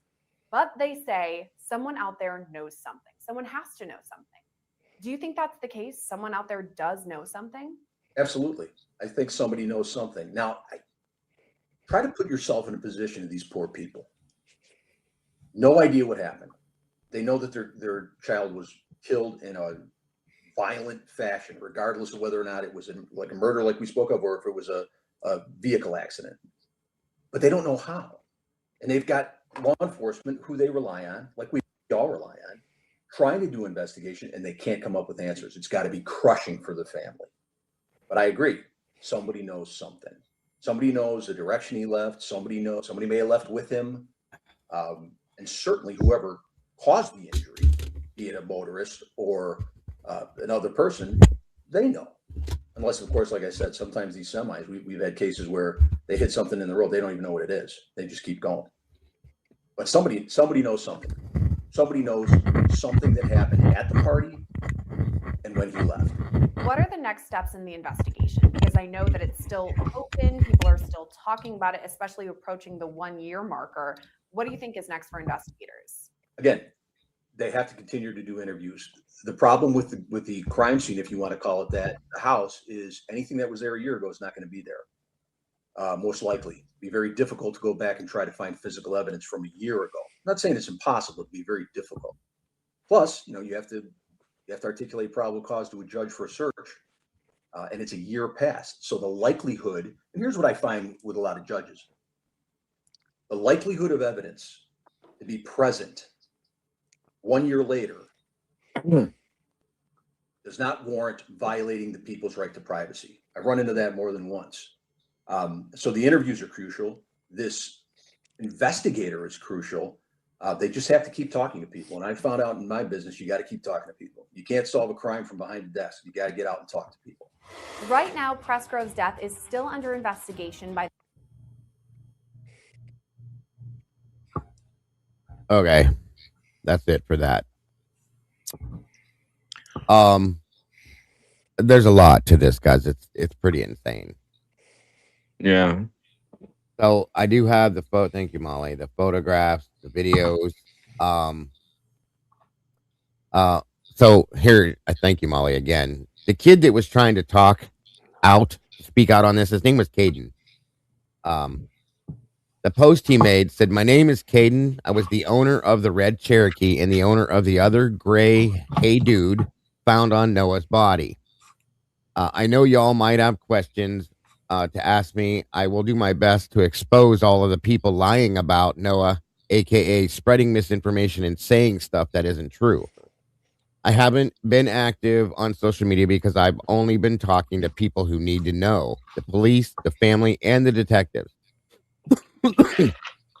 Sorry. Sorry, you guys. I did not want to come on here due to people twisting what I will say about this. From the start, I have told the God's honest truth and nothing less. Noah was my friend, is my friend, and can't let all these people keep on lying about him. I was woke up at 5:15. Okay, now this is important, guys. Sorry again. I was woke up at 5:15 due to Jack bursting through the door of the house, alerting everyone that Noah was dead. I woke up 3 boys and looked for my Hey Dude for about 2 minutes, ending up not finding it. So I went with one shoe and ran to my red Jeep Cherokee and drove a mile down the road to where a white semi and a white service truck was. These are the 2 people that called 911, the white semi driver and the white service truck driver. Okay. We were there for about 2 to 5 minutes before being told that we needed to leave. Noah was wearing black shorts when we showed up. Okay, this is what I was trying to explain to you guys. Noah was wearing where'd it go? Black shorts when we showed up. His body was tampered with, and I will stand by that in court in any test. When we got back to the house, everyone went back to sleep like nothing happened. I stayed up the whole time thinking to myself, how and why did this happen? Because at the time we were under the assumption that he had got hit by a car. Stop spreading lies and misinformation on this. How would you like it if it was your family member or friend in that situation? I'm sure that you would feel the same as I do. Call me a liar. Whatever you have to say won't change the truth. I know what I saw.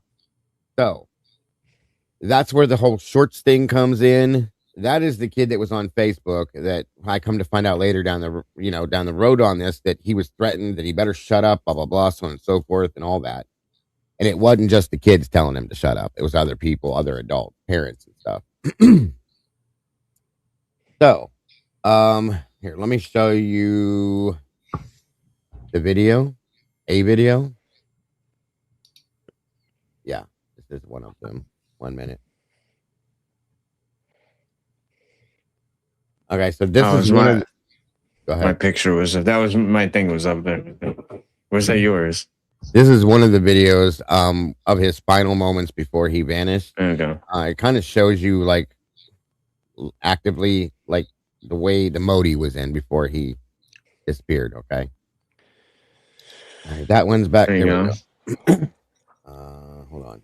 Sorry, you guys.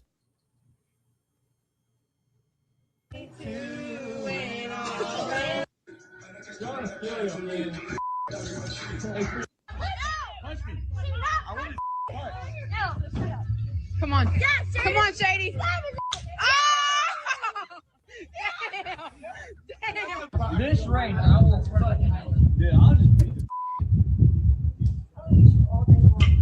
Okay, did you see that? Here, let me show you. Did he throw a punch? You see this guy right here? Oh yeah, yeah. Yeah. That's Caden, Okay. the one that spoke out. And yeah, this is what they're doing right now.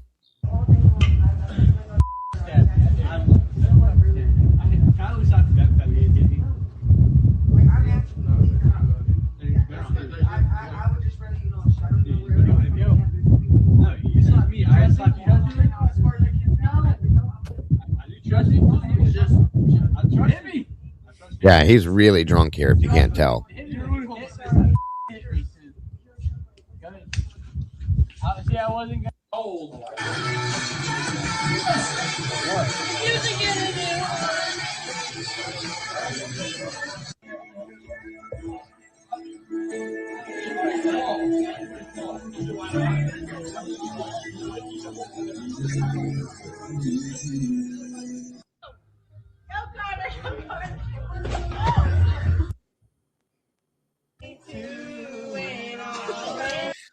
Somebody said in the chat that the guy that you pointed out was Isaac because Caden's doing the recording.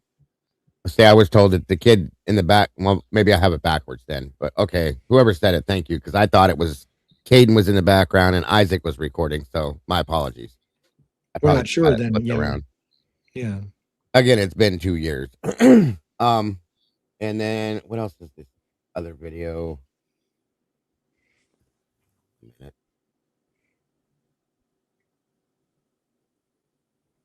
All right, this is another video from that night that was sent to us. Some of this stuff was sent to us from people there. Oh wow. That know the truth. I'll just put it that way. Or that want the truth to be known. There's that one. Sorry.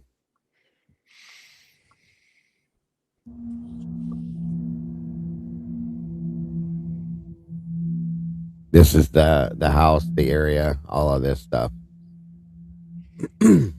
where the party was, I'm sorry. So it doesn't look like it was on private property, like fenced property. No, but so where were they riding ATVs? Just out in the back behind it, from my understanding, out and around the property. Yeah.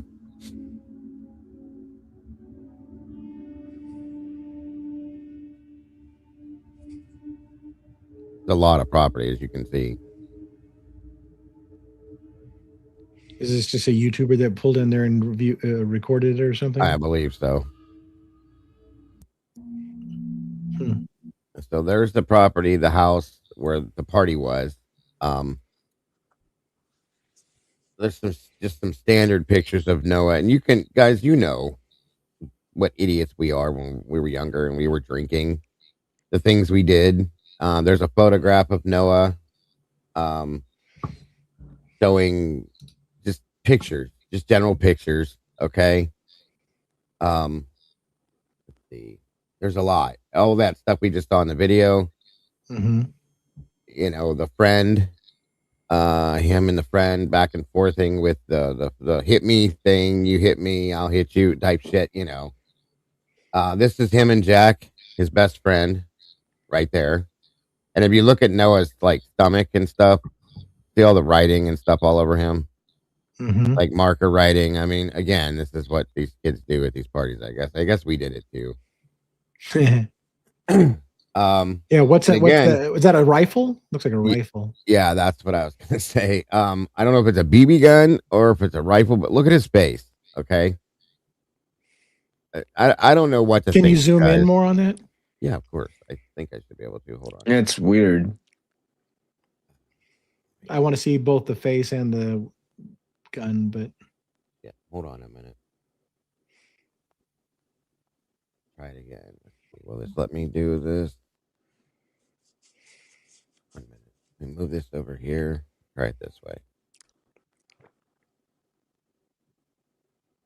way. There's that, and then I mean, it looks like a rifle to me, but it could be a BB gun. I don't know. You know what I mean? I don't want to. Can you scroll down to it? All I see is his face right now. Can you scroll down to the gun? Oh, I'm sorry. I'm on the wrong screen. Sorry about that. Yeah, that kind of looks like up a little bit again. I want to see the barrel. That's what I was trying to figure out. It's pretty thick barrel for a BB gun. It is. It is. That looks like it looks like a pump. It looks like a pump shotgun kind of thing with that slide at the bottom. But yeah. I thought maybe a 22, but I didn't see that. Slide. It looks like a slide. It looks like that looks like a slide for racking a shotgun shell. Yeah, definite. Could be. So there. Oh, let me move these out of the way first. 1 minute. Okay. But I would guess over there, yeah, it's probably not right. Yeah, weird it's not to unusual. have. I mean, No. look It where is a they bad are. idea They're in to the mix middle of the alcohol and- country. Right. Trucks and Yeah. guns. That's what they have. Yeah. Hold my beer. This was Oh, the wait, girl. go back to that. I was gonna say, yeah, her face was redacted earlier. They just had her face unredacted there. I'm sorry, I have it blown up too big. Yeah, there we go. Because they had her face redacted earlier. Yeah, this is the Chick girl that was doing the slapping. So that's the one that was doing. Okay, that was the chick that was slapping them. Yeah, and then this is Avery, whose name was brought into this a lot. Okay, I think Avery was that. That was the friend of his. That yeah. Okay. Tiggy's saying the Snapchat girl's mother collected all the guns in the morning after the discovery of Noah. So think about that for a minute. Right? Yeah. Let me see. Did I have more, Molly? This is where he was found. How far it was? It was literally a mile from the house, folks. Show it, blow it up. I Great want to shot. see it. Yep, absolutely. 1 mile from the house. Well, let me see if I can make that bigger for you guys. I see. Damn this thing. Come on. There we go. Noah was found there, and there's where they were. So it's that great shot. You know what I mean? Mm-hmm. So absolutely. And then like you can see, it's all flat land around him, all the way around. It's pretty wild, guys. Let me see. I think that was it, Molly. Is that it? Oh, nope. Okay, here we go. Thank you, Molly. God, I love you. I do. So this is the Emmys report. Okay. Mm-hmm. Now some of this is going to be triggering to you guys. So trigger warning straight out of the gate. I'll say, if it's all in here, I know for a fact. This is all just.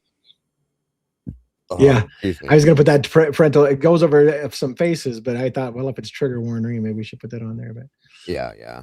Let me see. Multiple blunt force injuries. This is all what was listed as reported on autopsy and findings. Okay, let me make this bigger for you guys to see again. Let me know when you can see the wording there. Yeah, I can see it pretty good there. Okay. This was again Noah Alexander Nichols, 19. Birth date was of 04. That just so you guys know, that's who this is. Jessica Gary was the investigator. Jason Robert Parks is the pathology assistant. So, multiple blunt force injuries to the head and the neck, abraded avulsion laceration on the left top of the head, which is what I explained to you about the scalp and all that stuff. So the scalp, okay? up, yeah. Subjacent abrasions on the lateral left eyebrow, corner of the left eye, and left cheek. Hold on, let me move this over for you guys to make sure it's not cut off. There we go. Front of left ear, and associated lacerations to the left side of the neck. So the entire left side of his head and face was just like trashed. Okay. Right. Abrasions on the right back of the head, behind the right ear, and subjacent posterior right neck. Broken upper and lower teeth with abrasions in the midline mucosa of the upper lip. And now I'm going to tell you that right now, that to me says his face impacted something, whether it's ground or something impacted his face. One of the two. Right. Say, either his face impacted something or something impacted his face. Right? Absolutely.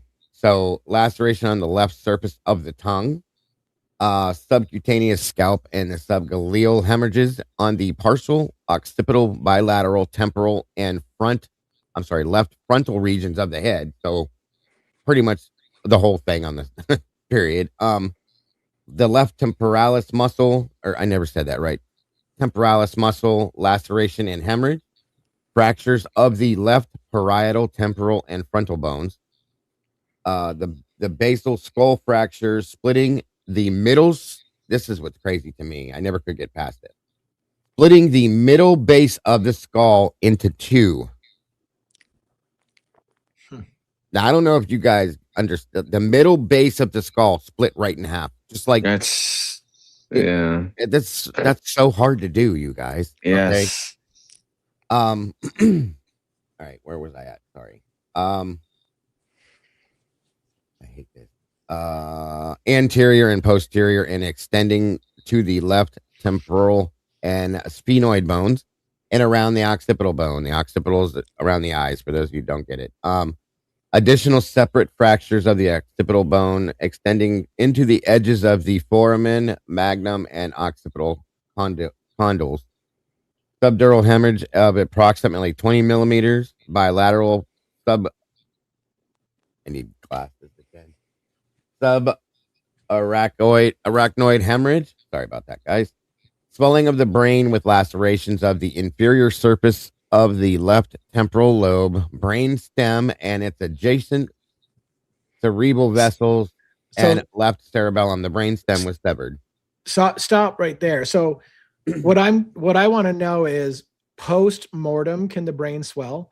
Because does that suggest that he was alive when the brain swelled, or does the brain swell post-mortem? Like, did he die and then the brain swelled, or could it? Brain usually would cause swelling from an impact to the brain, to the head, while you're to the alive, skull. right? Or when your systems are still operating. Like, I don't know that you would get brain swelling if you're dead. I don't know.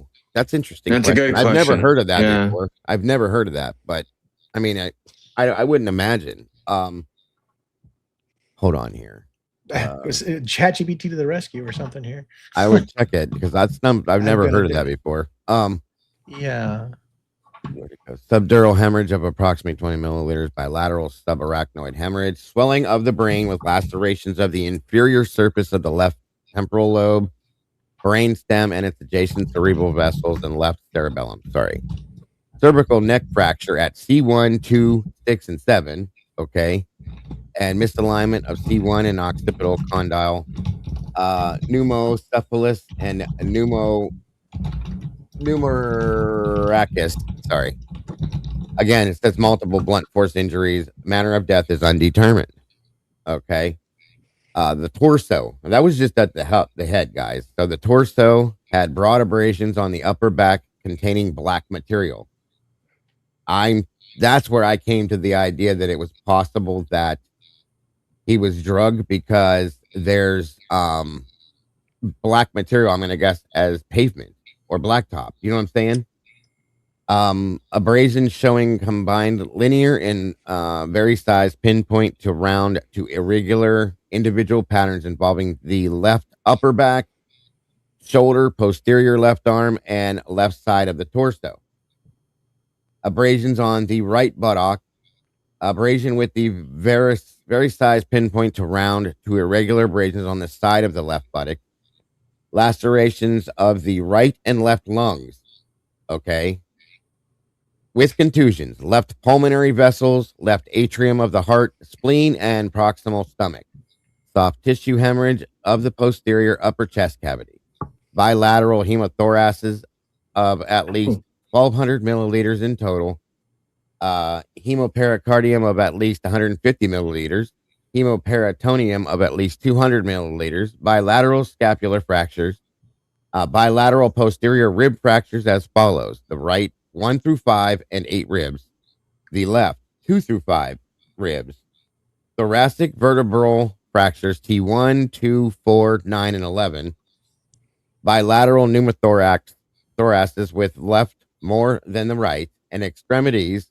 excuse me, abrasions on the right arm and forearm, left elbow, thighs, knees, legs, and right foot, side of the right ankle, and side of the right hip. Contusion on the back of the right heel. No evidence of fractures, unbelievably.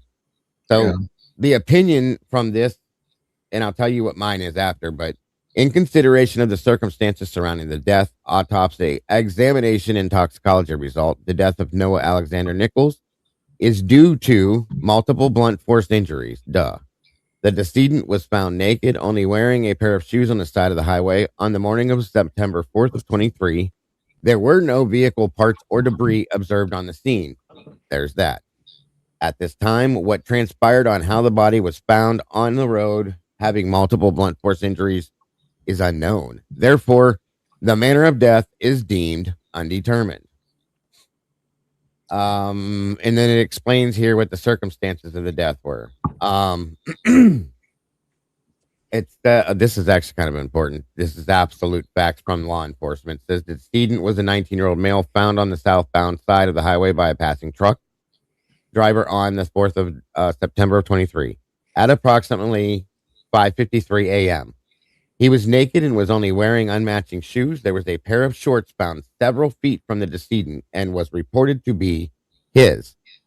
Excuse me. Additionally, there were 3 pieces of white metal chain. This is what I'm talking about here, okay? White metal chain, as well as part of a tooth present several feet from the decedent. Also, there was a clump of hair found within one of the lanes of the highway several feet from the decedent. Additionally, a clump of hair was observed on the right buttock without blood or tissue. The paved highway consisted of 2 lanes with shoulders on both sides and a speed limit of 65. The highway was poorly lit at night. There was no vehicle parts or debris observed on the scene. Further investigation revealed that the decedent was at a house party and drinking on September 3rd of 23. Then he rode an ATV Ranger vehicle with several men that had a rollover incident. The decedent was alive following the incident and returned to the party where he got into an argument with his girlfriend. The decedent left the house party and was not found until morning of September 4th of 23 on the side of the highway. The rest of this just explains how they found him and when they did the external examination on him. Before you go away from this, go back, see if you can find that line again at the brain swelling. I want to share some information real quick. Yes. Also, I noticed somebody said the chain was his silver necklace. That I noticed they didn't say the size of the chain. So is that a possibility that it's his necklace? And then when they say chain, it very well could be. Yeah, they said a white metal chain. So yeah, it could have very well been. Also, I find that the clump of hair and scalp in the roadway is interesting, right? Because if it was a staged crime scene, would somebody have gone to the level of remembering to put some hair in the roadway to make it look like? So all these things I'm just going off the top of my head, but it could be there was some attached to the backside of his body too, though. That was the weird part. Yeah. I just wanted to see that. I wanted to give a point about the brain swelling because it stuck in my head and we had asked a question and I did look it up while we were doing it. I wanted to read it. Yeah, right there. Swelling. Hold on. Let me get my cursor back. Swelling of the brain with lacerations of the inferior surface. It's not real descriptive on the swelling of the brain. Okay. But it does say there though that the left temporal lobe, brainstem, and its adjacent cerebral vessels and left cerebellum. So that has all been affected as well with this. So what I got was when I asked the question, if there's brain swelling post-mortem, does it mean that the brain was swelled before death? Short answer, true brain swelling generally occurs before death. If it was documented in the autopsy, it usually means that the brain swelled while the person was still alive or during the dying process. And it goes on to say, what it actually means. It does say there are other things that cause brain swelling, like oxygen deprivation, drug overdose, traumatic brain injury. But yeah, the brain tends to, if there's brain swelling, it tends to happen before death. And I was just curious if that, again, when you're going on the idea that he could have been hit by a baseball bat, for example, if you're going on that kind of thing, was he still alive for a while? And did the brain swelling indicate that he was alive far before he succumbed to the injuries, or whether it was an instant?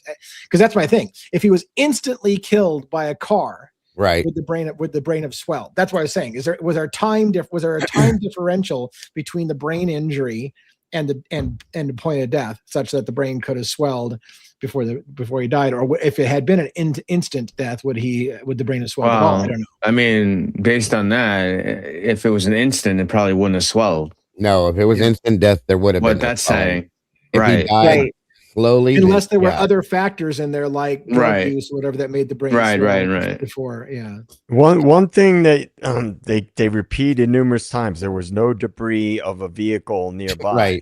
Right. Trucks have huge metal bumpers. Yes. Not like a normal bumper. I drove trucks, and literally they're massive metal battering rams basically on the front of the Mack trucks and different trucks, which protect the whole front of the the vehicle and the lights and everything because of deer. I mean, you hit driving on back roads in the mountains. There's elk, there's deer, there's all kinds of wildlife, and those bumpers, man, they will just destroy something. And the bumper might have dents on it, but it might not break a light, it might not break a fender or anything like that. So if he's on the side of the road, his left side, if he's walking in the right direction on a road that the vehicles are going the same direction, his left side is facing the road, or if he's crossing the road, he gets hit from his left side, that a truck would send him flying. And if they didn't hit the brakes, there wouldn't be any skid marks. And I can tell you right now, truck drivers in Colorado, oftentimes it happens all the time here. DA, it probably happens where you live. I'll say this too, Joe, though, if he was walking down the road, and I'm only saying this because I've been to a few motor vehicle versus pedestrian accidents, okay, he would have been launched into that field. Okay, he wouldn't have been found on the side of the road like he was right there on that line. If he had been if he was crossing the road, though, what I'm saying is, let me workshop this idea in my head real quick. So if he's walking down the road and he's crossing the road, I'm not formulating it. I got you. What I think happened. I'm just saying with trucks, like if he was crossing the road or somewhat in the road, if he's wasted, he might not have been perfectly on the side of the road, and he gets hit by a truck on his left side, and then it's the fall that created the other injury. So it sounded like the more major injuries were on his left side, which could also explain somebody with a bat that's right-handed, they'd be hitting his left side, or some kind of big, heavy, blunt object. But I was just saying that, like a big truck, and I guess my main point was they have huge metal bumpers that might protect the truck from like headlights and things like that breaking on the road. Right. Yeah. And here's the thing. Some of them don't even feel it when they hit things. Okay. Like a bump is like hitting a bump in the road. No, so they don't. But he was found in between the, you know how on the side of the freeway, the roads, there's the yellow lines on each side of the road. Then there's one in the middle, right? He was found in between the edge of the road and the yellow line. We're laying like right there in between it. He wasn't on the grass. He wasn't on the road. He was in between the yellow line and the edge of the road, perfectly laying there. He would have been launched because, as I said, the speed limit was 65, and I guarantee you they weren't going. They probably weren't going 65. We had in my precinct, we had a big truck was going 5 miles an hour, and the guy wound up killing this person across the street. Right, the guy didn't even see him. 5 miles an hour. No damage, to the truck, nothing. But a truck going, I agree with you about the the bumper and all that, and these massive trucks. But definitely. The body would have been launched. It would have been probably 30 feet plus, or out away from that road if it would have been hit by a truck, is what I'm saying, or down the road from that spot. Yeah, for sure. Yeah. In fact, it leads to the idea of a stage scene that he was in the middle of the road because somebody didn't think it through and thought they'd just place him in the middle of the road and everybody would buy that he got hit by a car instead of realizing he would have been knocked a long ways away. So, and like in rural areas, it's common because somebody mentioned the cattle guards. In rural areas, a lot of trucks have cattle guards. And in Colorado, trucks will hit an elk or a deer. Yeah. And they just keep going. They don't even slow down. They don't even have because then it causes a worse accident. Yeah. Yeah. Where I live, you see it all the time. It's a regular occurrence. Yeah. And he was facing the direction of traffic going. Okay. But he was laying in between the edge of the road before you were to get into like the grass and that yellow line, like right in between that strip there, which is weird to me. By the way, his blood alcohol level was 0.14 through his 0.14. Yeah, and then the vitreous, I never say that right, was 0.18. Ethyl alcohol level is what it was. There was the toxicology. They tested for everything. Amphetamines, methamphetamines, fentanyl, cocaine, opiates, PCP, barbiturates, benzos. Well, that's great. Was there drugs? Because again, brain swelling None can be caused detected. by drugs. Yeah. None So detected. alcohol only. Yeah. Okay. Just And that's drunk. a little high. Like Yeah, they but it's made it sound 0.1, like when I did 0.14, the yeah. summary that was like it's Yeah. twice the legal limit. right. The legal limit is been lowered considerably, over the Yeah. years. And Yeah, sometimes it's 0.14, you're 0.08. drunk, but Yeah. you're not necessarily. Well, he You're not was drunk. I mean, wasted, but yeah. right. Yeah, exactly.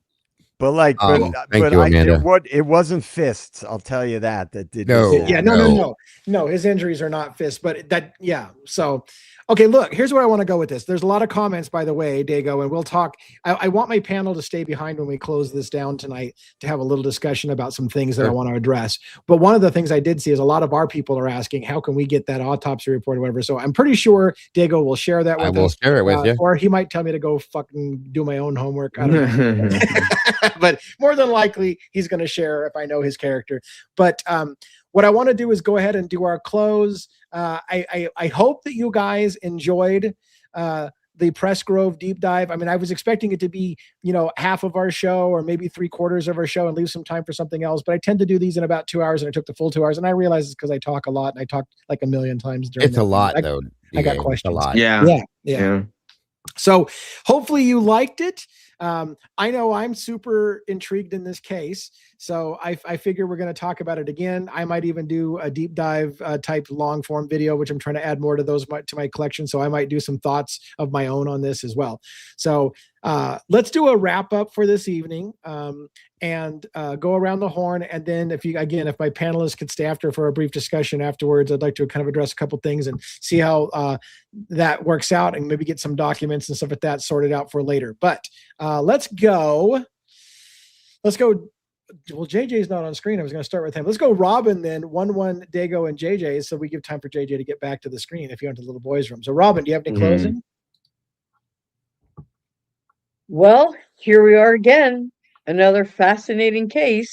And I was kind of behind the scenes doing some investigating of some stuff, and I'm still formulating my thoughts regarding that. But yeah, I'm very, very intrigued. So yes, I did. I don't want to say enjoy, but I'm fascinated. I am fascinated by this case.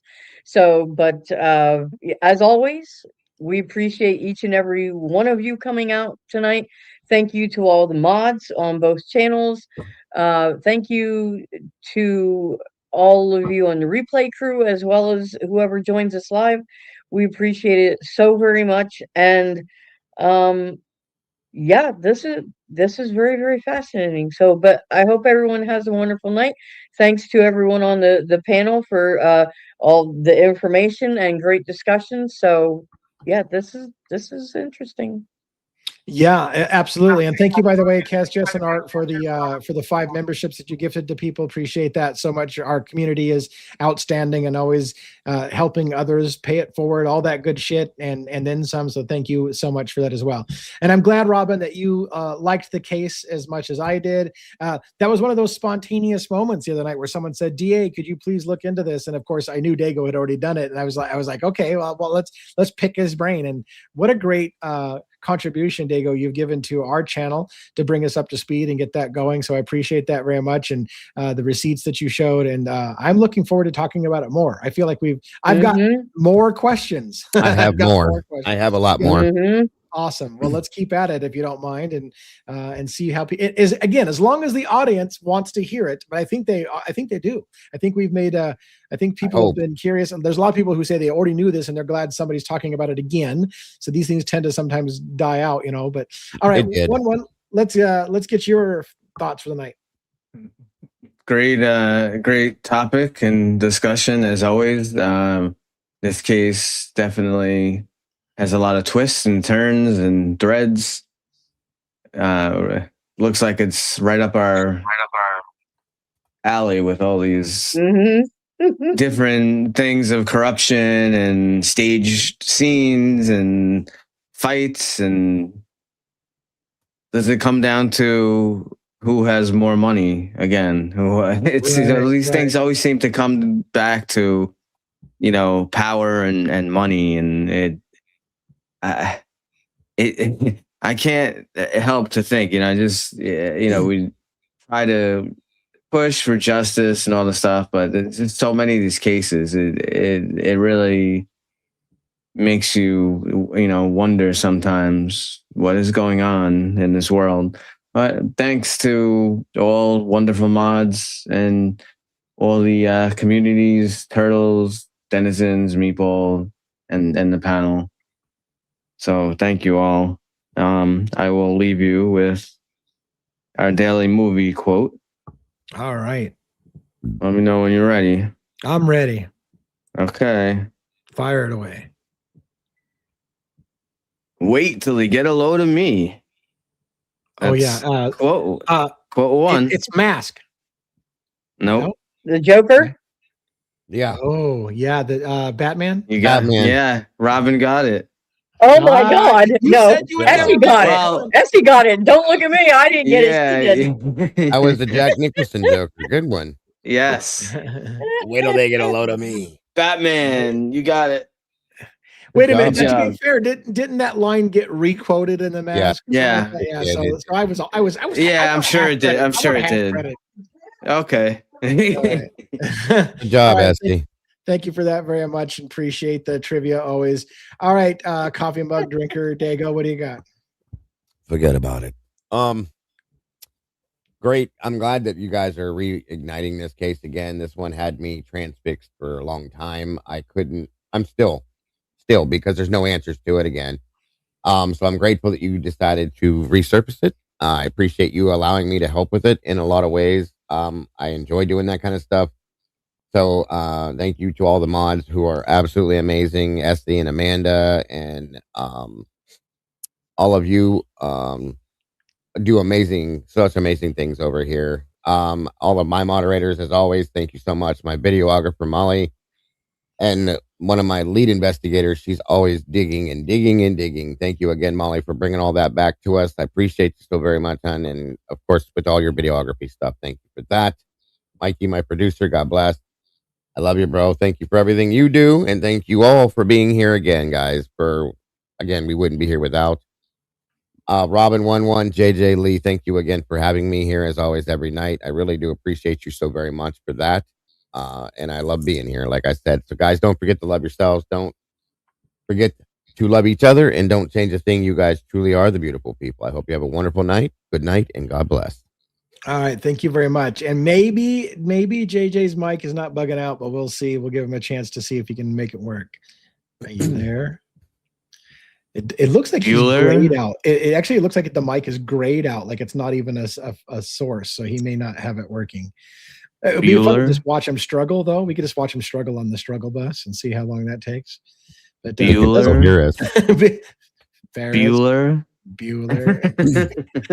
Can he not hear us? I think he can hear us. Oh, but we can't hear him. Nope. Nothing. We could do one of those. Come on, JJ, get your shit together. Reading made easy. It's probably in your settings, JJ. Yeah. All right. Well, it doesn't look like JJ is going to be able to say good night. He's trying like a motherfucker, though. I'll tell you that. Good night, JJ. It actually looked like he said that when you did that. All right. Unfortunately for JJ, he's not going to be able to say goodnight, but he did offer great contributions to the show. Thank you all for coming tonight. This has been a great discussion. I really enjoyed it. I hope that one person doesn't get so mad that I called them out with the whole thing, but this is a commentary show and I talk a lot. So if you don't like that kind of thing, I'm probably not the creator for you. We do talk a lot about things and I have a lot of questions. And sometimes you just have to stop and go, wait a minute. I got to ask a question because if we go too far down the road, I'll have 30 questions and I won't remember the first question I had. So that's the way it's done. Some people appreciate that style. Some people not so much. So thank you all for those who do enjoy that for coming.